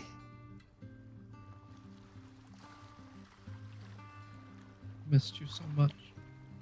I know, but look at you, and she holds your face in both of her hands. You're so grown. You become so strong.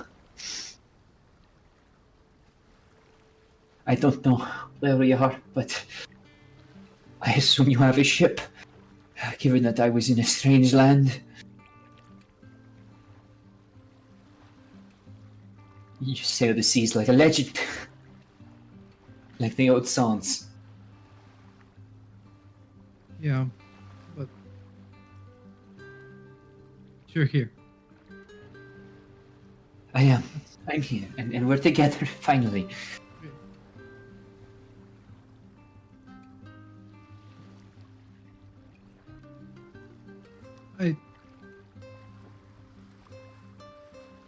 I went to find Pythor. You The left. the gasp that you hear is only something you can hear because you are so close to her, as her face hardens a bit. My little father, he is not your father. I am so sorry. So that's what he said too. And I knew that, but that's what you told me. I know. And everyone. I know. My heart, my wings.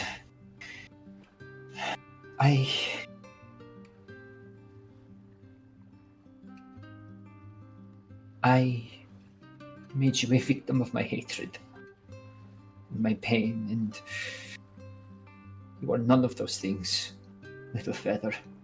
You are none of those things. When he told me, I wandered the city. And it stormed.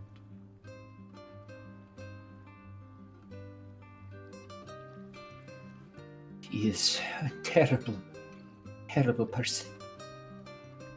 I hope he did not hurt you. Please tell me he did not bring you harm. He didn't harm me, but he hurt me. No, I hurt you. I should have told you, but I couldn't. I couldn't. He told me. You were gone. And he told me. I had nothing to hold on to.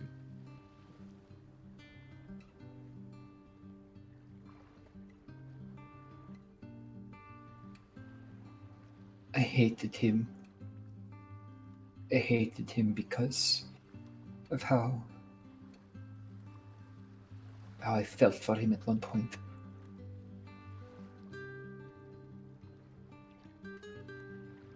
To know a love like that and feel it turn to ash in your mouth.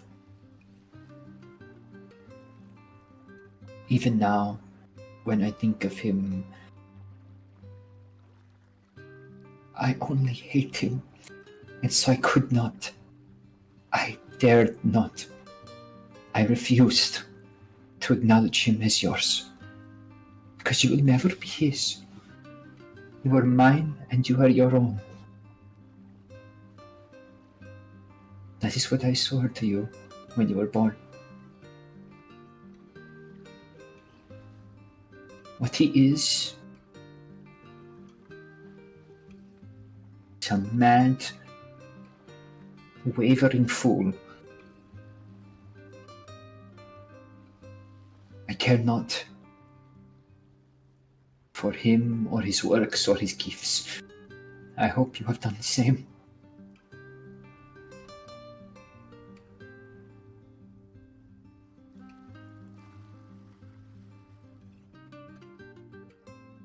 I'm going to pull back just slightly from the embrace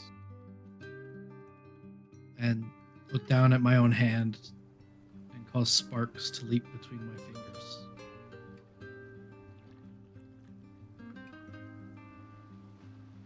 He has given me much.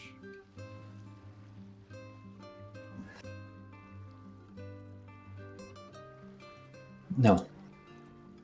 And No. I'm going to turn it on him.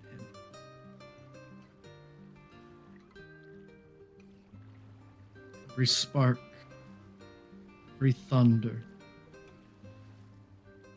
every raindrop in the storm he built within me is going to tear him down.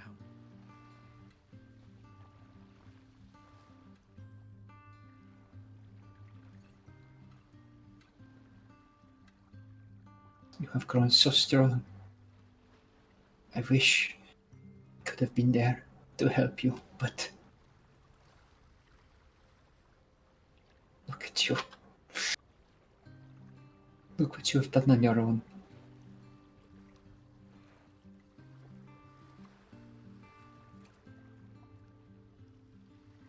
I'm so happy to be back with you, but more than anything, I am proud. The man you have become.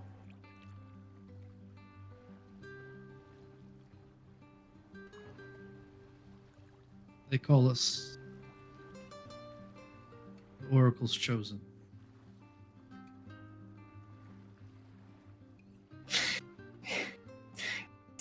That's dramatic, but I'm sure it is well earned. I will reach down and lift up Encomier. This is Encomier. And what a sweet name it is. Encomier looks. Hello.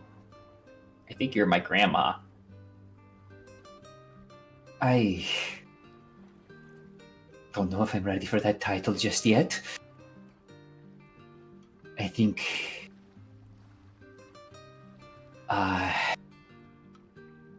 what about us three? Just for now. Or something that doesn't make me feel so old. And you see that obviously she's gotten just as old. The petrification was intermittent and not continuous. She has gotten older, weaker and more frail.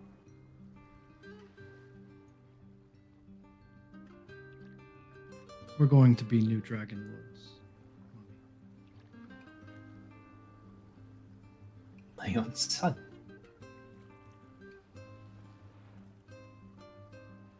I want you to come meet my friends. There is so much for you to tell me.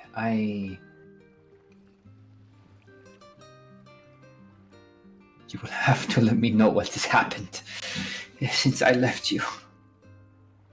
I must know everything. But for now, could I just hold you a bit longer?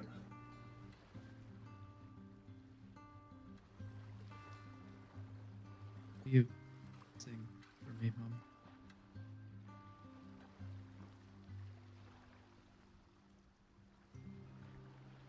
She holds out her arms and embraces you and Encomier and pulls you in as you catch up. If you'd like, we can continue the scene. Otherwise, if anyone else has anything else they'd like to do tonight.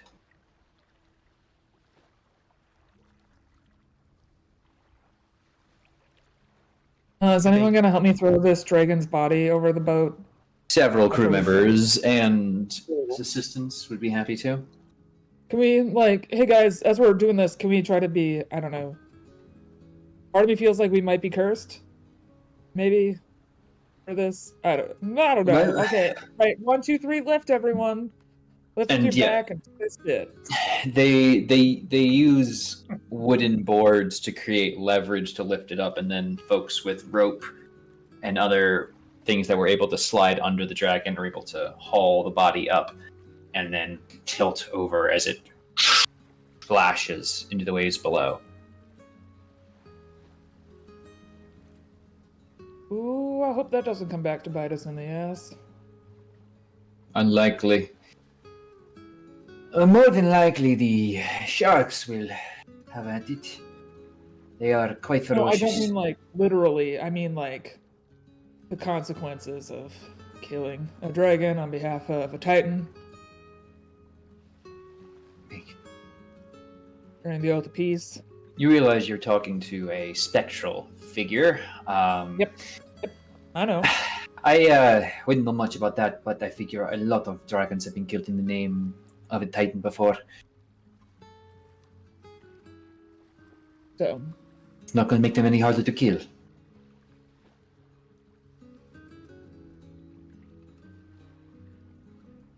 okay.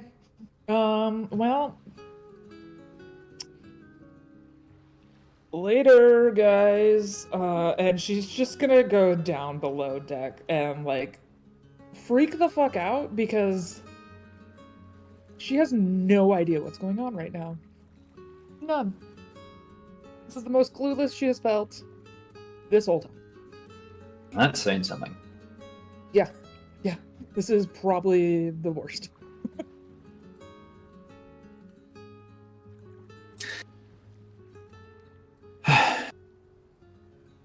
So, yeah, anyone else got anything on the docket? Yes. Yeah? I said I can do 2 things. You got 2. Oh, My shit, mom you're lets gonna me do have 2 2 things. So I'm gonna go find Oath real quick. Right after, like, it's like chucking this this powder bag at the statue and be like, all right, deuces, gooses, and go find Oath. Yeah, Oath will be on the... basically, there was a small desk outside the cabin you set Oath and the wizard up outside of. Mhm. And he's kind of dragged a whole writing thing there. He seems to be scrawling and designing what appears to be a sort of cylindrical device that contains what kind of looks to be a lot of plates of metal. It's unclear.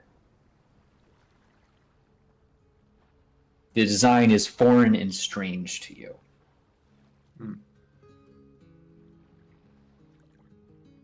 Oath. Ah, yes!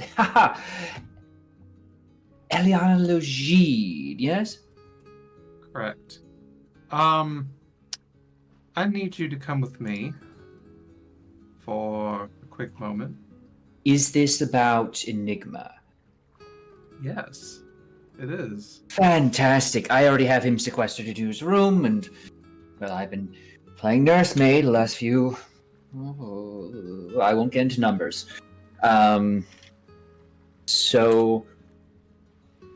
Oh, good. Then you know that you're gonna have to hold him down. He's already quite well bound, I assure you.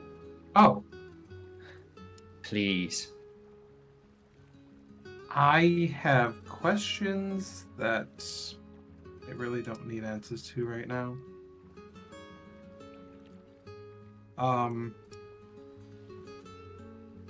However, just I guess we can make this quick and get on to him being less of an enigma. Ah, excellent. I was very much looking for the point where I could say, let's solve this enigma. But yes, questions, please enter my rooms that I've been so graciously assigned with a madman. I'll mind you, does not bathe on his own, or feed himself, or drink water. And he opens it, and sure enough, Enigma seems to be, like, not, like, full up, like, restrained, but seems to be sort of tied to the bed, kind of muttering, just... Dragons curse the skies, and strike from lightning throughout the earth. Are you sure he wasn't on the top deck a minute ago?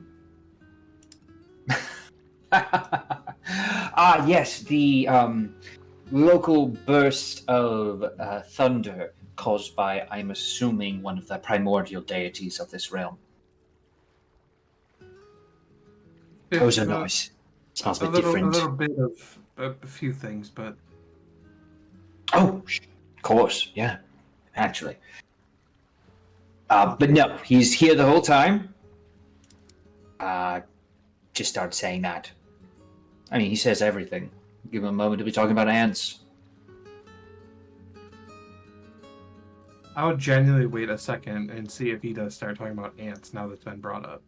He mentions, he goes on speaking about bears. Bears with claws that are more bears than teeth that gnash in the dark and wring you and that without. But their answers are in the claws and they're in the teeth. They're the teeth that are the claws, but they're all the teeth otherwise.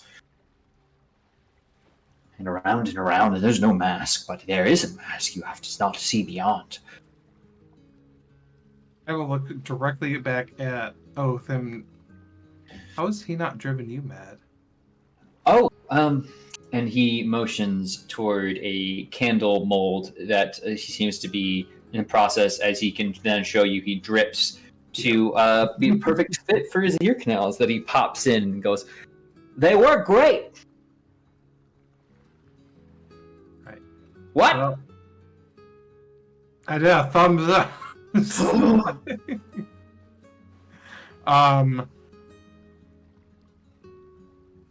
Kicks him out.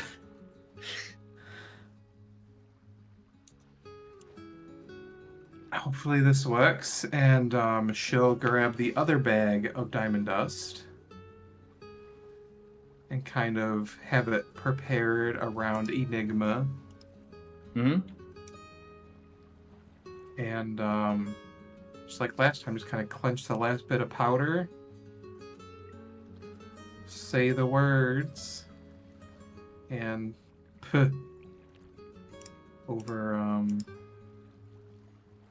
over Enigma. You watch as the dust settles on him and the magic infuses in as his eyes, and there was never a dawn unlike the...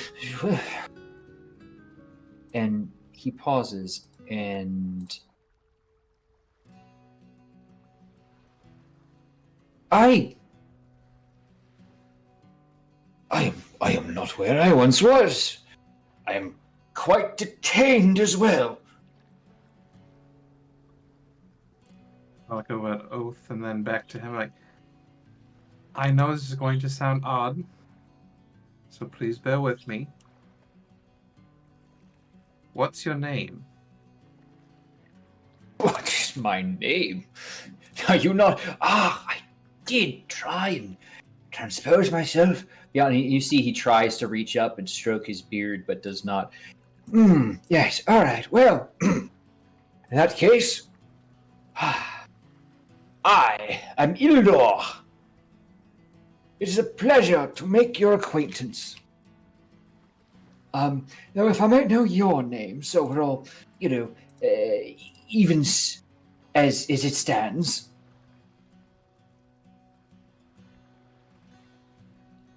Meliana. This is Oath. He essentially took care of you while you were in a maddened state, and it's also... And she'll just kind of gesture to the semi-restraints that he's got all over him. Yes, quite clever of him, isn't it?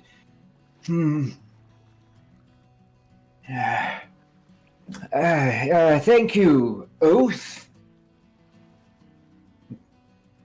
But of course, it was only my responsibility to keep you from stinking up the place. If I might inquire as to be, or please, rather, my case is to be released from these restraints.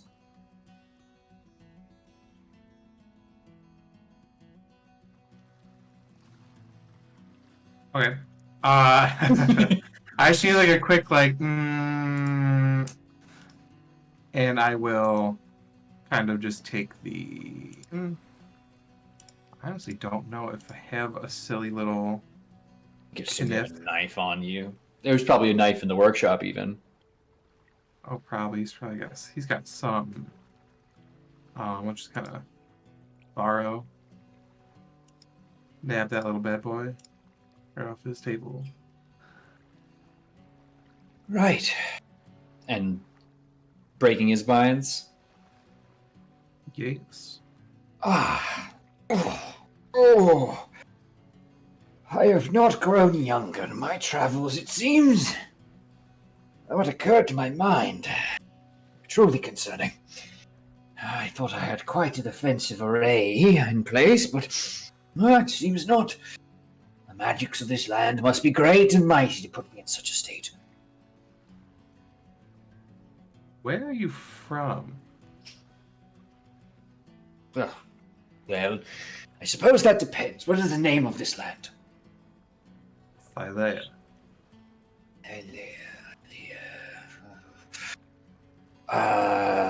Land encircled by fog and dangerous stone hands crush any who try to enter. Down water.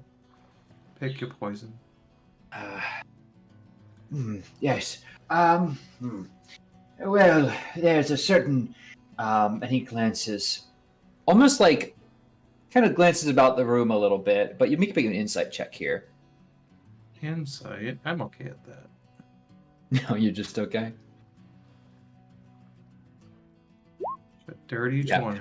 With the dirty 20, you see he almost seems to like lay eyes on Oath and sort of kind of critically judge him for a moment, and then it's almost like he's trying to meet eyes, like assess him and the designs about the room. And well, I'm from a land very distant and far away, to say the least. I'm concerned that I shouldn't say more. I ask why. Interference, and I don't want to put any ideas in anyone's heads. It's very dangerous to try to cross your borders, as I'm sure you're aware. As I'm sure we're all aware. As you realize this conversation and warning is not just to you, but also to Oath. Well, I know my ancestors were aware, unfortunately, as well as there's another person on this boat who's from not here, along with the two of you. Yes, oh, of course. Well, what would be a satisfying answer? Well, I am, I'm from the, town of Wimrock. This is more of a city, likely. It's the seat of a kingdom of sorts. I'm sure you have kingdoms here, yes, or queendoms, or thanedoms, or something else very clever and royal. Or perhaps a republic. Oh, please do tell me you have a republic. Would I, the character, know what he means by a republic? Because I, the person, fucking do not. That is not my sharpsuit. So probably not. There is a council, but in Mitros, Astoria, there are democratic votes for some things, but it's usually really always brought down to the word of the kings. Well, now queen in Astoria. Right. Now that Nora is in charge.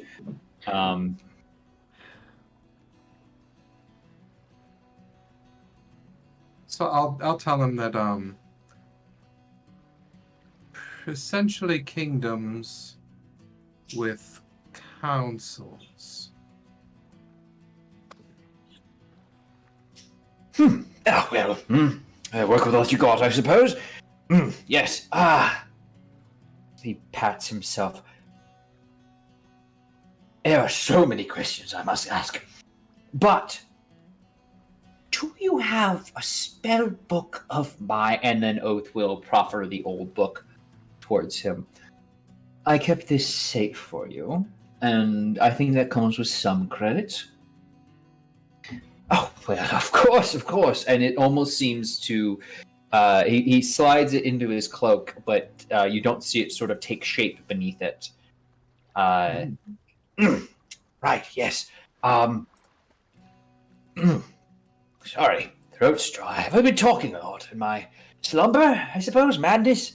You talked incessantly at all manners of the day. Oh, my. That's quite annoying, I imagine. Look over at Oath. No, it was completely fine. I simply wasn't in the room. I'm sure no one else hurt you.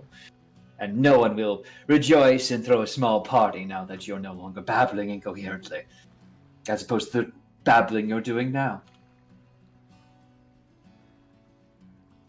Of course.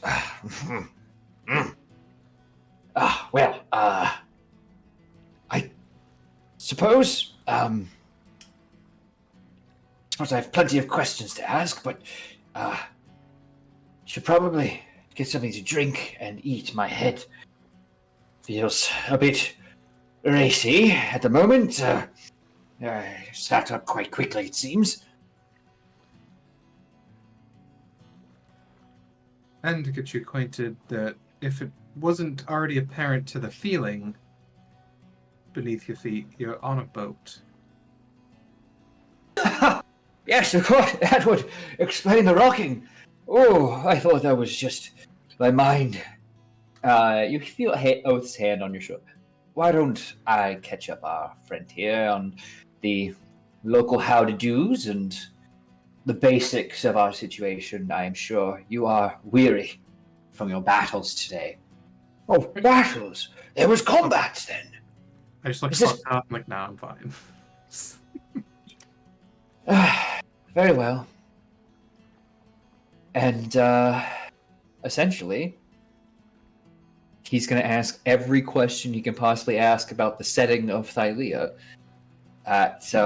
You can answer to the best of your ability, like, who are the gods here? Whom do you worship? Ass will. Yeah. All this useless knowledge in her silly head. Mm-hmm.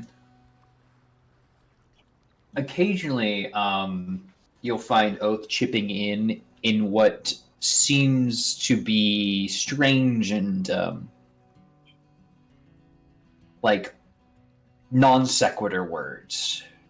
Like he'll just throw in, like when you mention stuff about the gods, it'll be like, it'll be like type 2s. Whereas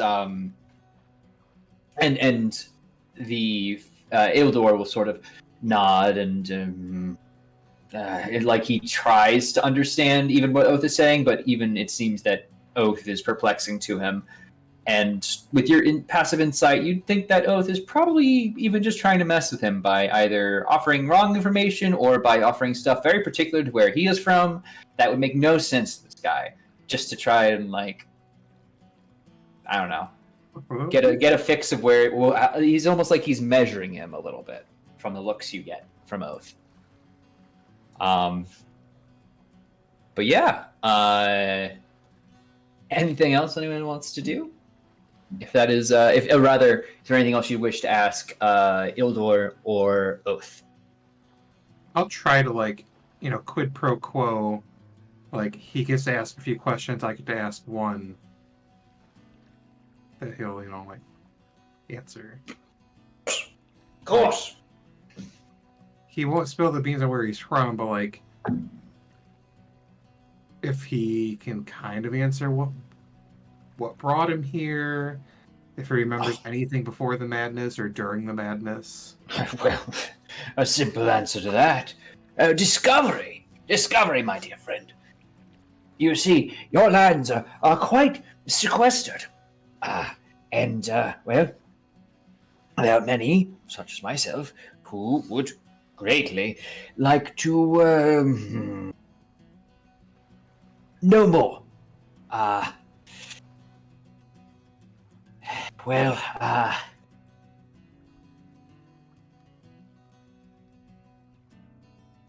So, sorry, what was your question? Do you remember anything before the madness or during it? Oh, well, yes, of course. I cast a mighty spell to try and penetrate the barrier. Very difficult, you understand. Not normal for magic to be able to pierce the veil, so to speak. But in preparation, I believe I made good progress and landed somewhere very flat.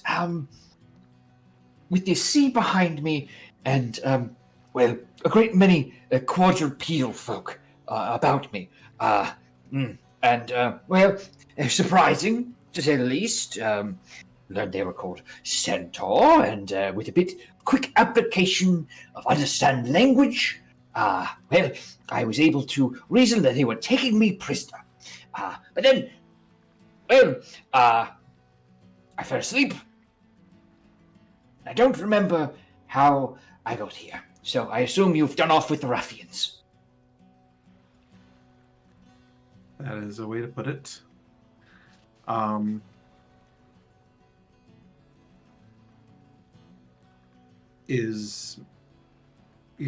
When he specifies that he had a spell book and uses spells, is magic a large part of his world? Or is it kind of a underused practice? Oh, very prevalent.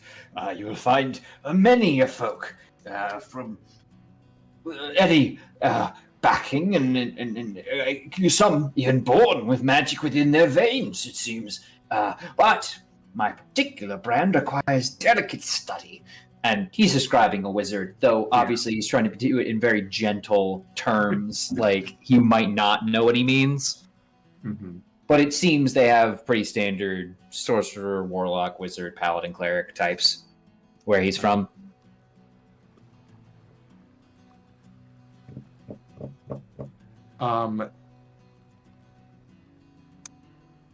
What is his like? Does he have a specialty in magic, or is he just kind of a little bit of everything? Well, not to ruffle my own, feathered collar a bit too much, but he feels he doesn't have his feathered collar on it. Lacking it, I am something of an archmagos, not particularly specializing in any one field, but leading where I can. I was entrusted with a great deal of resource by my king to explore and delve where needs be, and, well, that turned me up here. So I will attempt a message, or a sending, more likely, given the distance I traveled. Theoretically, of course, and perhaps we are very close, my homeland, and all but a copper wire separates me from rescue by the Whim Knights. But Just traveling. Slide it across. Well, I will give it a shot, but I doubt its likelihood. That being said, I have a great many spell available to me. I will assist how I can, but I ask you to not request too much. It would be difficult to ascertain if I should or not. Okay. Because the thing is, and I'll just kind of like the Oath of Peace in just like a summary TLDR, and like I don't know if he is stuck here like Oath and Borghild are, but if he is, then he's at risk as well. And if he'd be willing to lend a helping hand, times to come. I could see about preparing a few things, making myself useful where it may. Let's talk to my companion here. And he motions towards Oath. Not your companion. Well, not even close to that term. But yes, if there are evils to fight and they are barring travel back to my own realm and your allies' realms, strange names. Eliana to Borghild. Great cultural shift in this place. The lands must be massive to accommodate such a large language barrier. Oh, you wouldn't even begin to know until you start seeing everything for yourself. She's not in awe, this Borghild. I found a similar cultural usage of the throat and namings up in the cities of Frostwatch and Dagur. Eliana will take an almost insultingly long period of time and thought about it. You don't know what an orc even is. There are no orcs here. A little man, two things mixing. Just no. I'm pretty sure she's human. With like a possible question mark at the end. But Right. Okay. Many more questions to ask them, but we need to think of them first.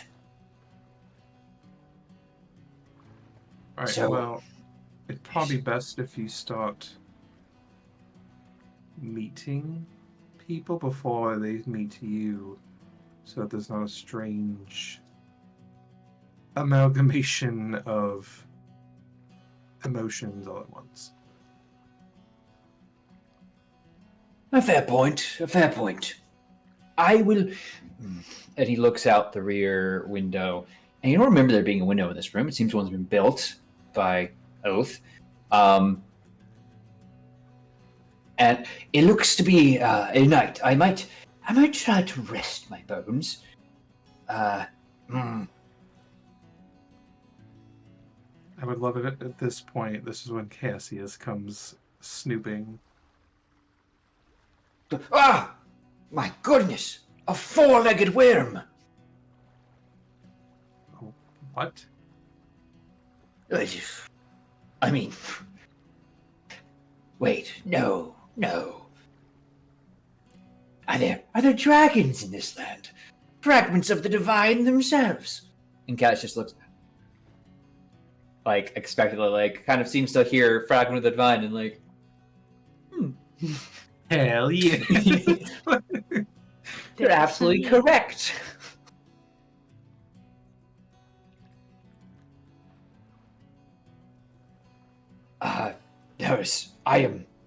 My goodness. My heart is... Oh, I've never seen one.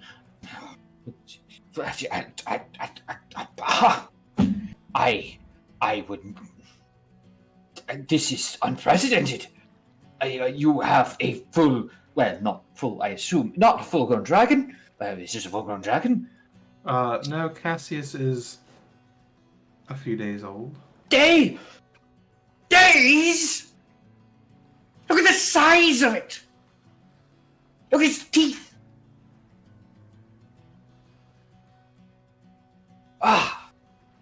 My... All the gods above and below. Well, there's 3 more on the ship if you want to ogle them. There's more than... I must rest. You set my heart ablaze and my mind to thundering storms. I will... Please. And you... Oh, he's going to need several moments. We shall continue the interrogation in the morning, I fear.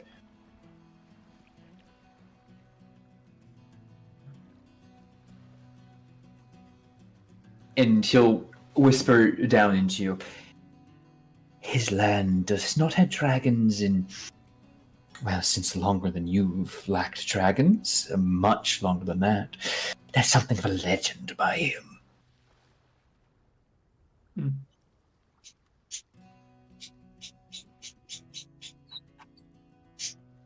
Yeah.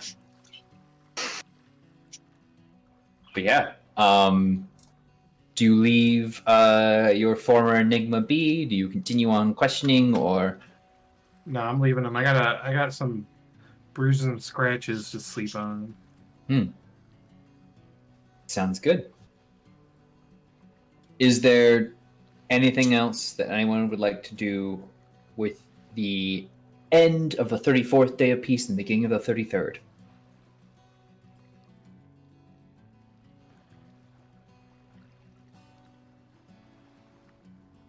I'm hearing silence. So, your ship, the Ultros, carries you onward through the night. As dawn cracks across the surface, you do not initially see the rise as you head in a northeastern pattern. The scouts figure this early clouds before it seems that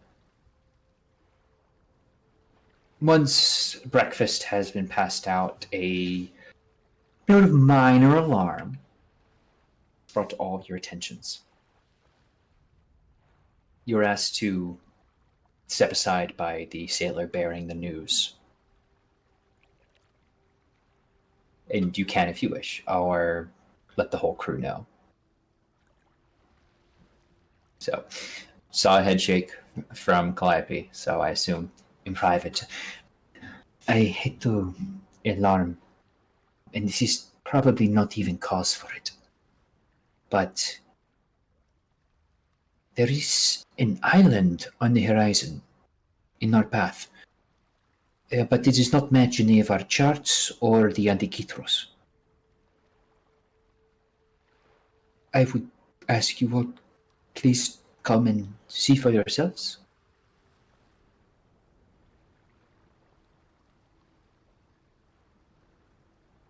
Yeah, we'll go look.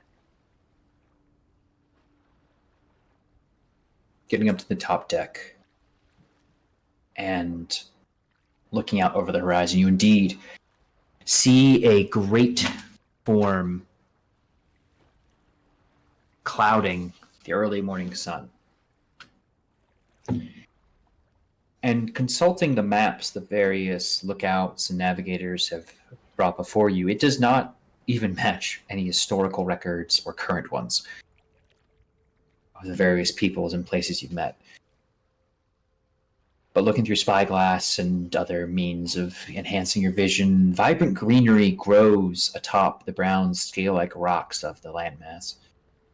A solitary building seems to hang over a cliff by the shoreline, and what looks to be ships of some kind are actually dry docked, pouring out water from their sides, with a massive stone outcropping that juts toward your ship.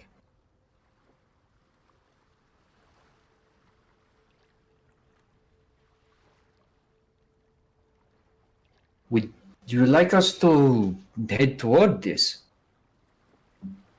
It does not seem to be malicious.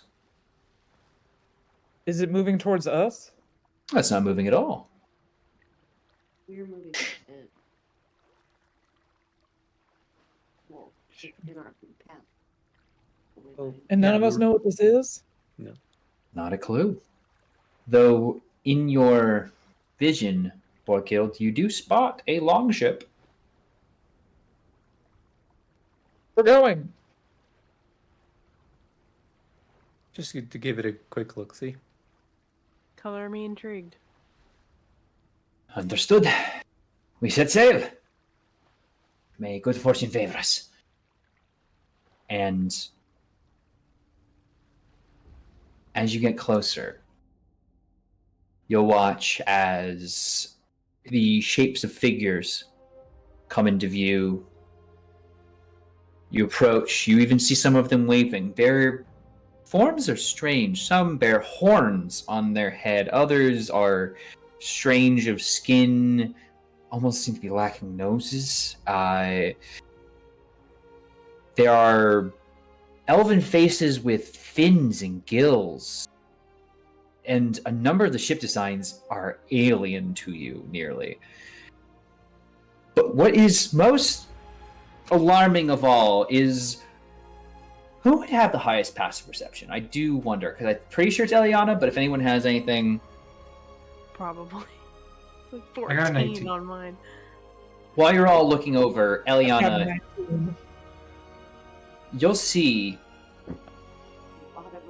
just the smallest bit of movement, what seems to be the edge of it, And by small, it looks like it displaces quite a bit of water, as everyone else is calling it in, as you watch the head, what appears to be a giant turtle, raised just slightly out of the water. And that is where we end tonight's session of Oathsworn Odyssey of the Dragonlords, heading towards the island turtle. Thank you all so much for joining us. It has been an absolute joy as usual. Before we sign off the evening, I'd love a chance for my players here to tell you who they are, who they're playing tonight, and where you find more of the exception where they put out into the world. That's not Chrissy. Starting, of course, the person who kicks us off, Comrade Rash. Hey, Comrade Crash. I played Leo Dracos, the Human Paladin, and you can find me here every other week, and then also like on Blue Sky and Threads, I guess. Let's pass it on to Chrissy. Muted. That's Muted. Chrissy I muted can't again. hear you. Chrissy's muted again. Yeah. Discord. I'm Chrissy Crits, and I always have technical problems.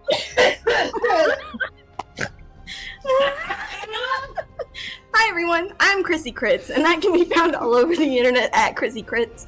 I played Defera Adamos, our human divinity warlock. Everyone else will talk about all the things I'm in over the heck. Oh my god. That's right, I am next. Oh no. Hey everybody, it's me, Sir Heckalot. You know, I'm here. I'm on your screen. And as per usual, I played Calliope tonight, who is a Siren College of Epic Poetry bard who walks path with a Dragon Slayer. Find me all over the internet at Sir Heckalot, including Twitch, Itch.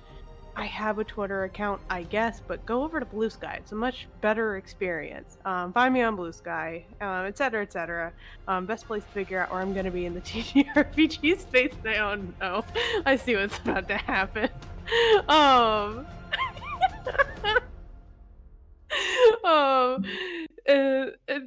Things of note. Oh, I'm so distracted. Things of note. Every other Tuesday, you can find myself and Corn Dog over on Enchanting Sorcery, playing Into the Old Margrave. It is a Into the Woods style 5e campaign. It's a really good time. And then you can find myself, Corn Dog, and Chrissy over on Chris and Giggles RPG every other Thursday for our Tyranny of Dragons campaign. It's a dragon one. We have access to 9th level spells now, so it's a time. But yeah, those are the big things, but I don't shut up about the things I'm in on socials. So tune in for those. On over to HP. Hello, I'm the last hit point hero, and I played Thrynos, the Siren Sorcerer who walks maybe a little bit more closely the path of the Demi-Titan. I'm on nothing but this right now. Woo! This and home games. How's that feel? That's been 4 years since I've said that. That's it from me. Over to Tony. Oh, hi, I'm Tony. Played Eliana Legide. I'm in the same boat as HP. It's just this and some home games. Have a Murphy Crimbo and a New Year.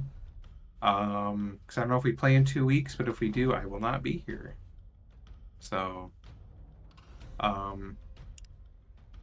moving on over to Corn Dog.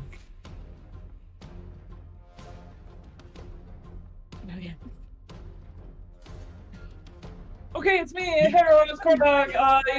You can find me on the internet at Corn Dog McGraw. I played Borghild Hallhard, the Amazonian Ranger, Path of the Lost One. You can find me on the internet with friends. Just look. Okay, bye. God bless. God has abandoned us. That Every day we stray further from God's light. Speaking of God, that's back to me. Everybody, I am Turk or Turk Accented on the various places of the internet, and I have had the honor and privilege of being your GM for the evening. If you want to see more of me, you can catch me right here on Neon Lights Roleplay, where I do most of my work. We'll, of course, be here doing more Oathsworn in the future, and also tomorrow and more in the future, you can of course catch me running Tears of Divinity Fate and Chronicle, which is a Lancer game.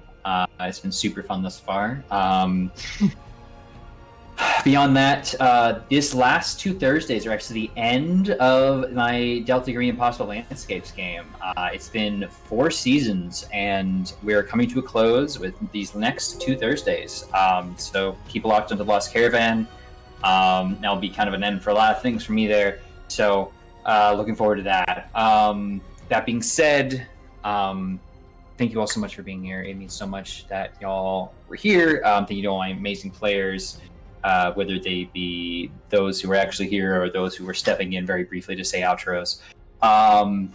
And remember that there is no bond or break that cannot be reforged, and that even the gods are bound by oaths and prophecy. Thank you all so much. You're incredible. Good night. Stick around for the raid. Michelle, please take us out.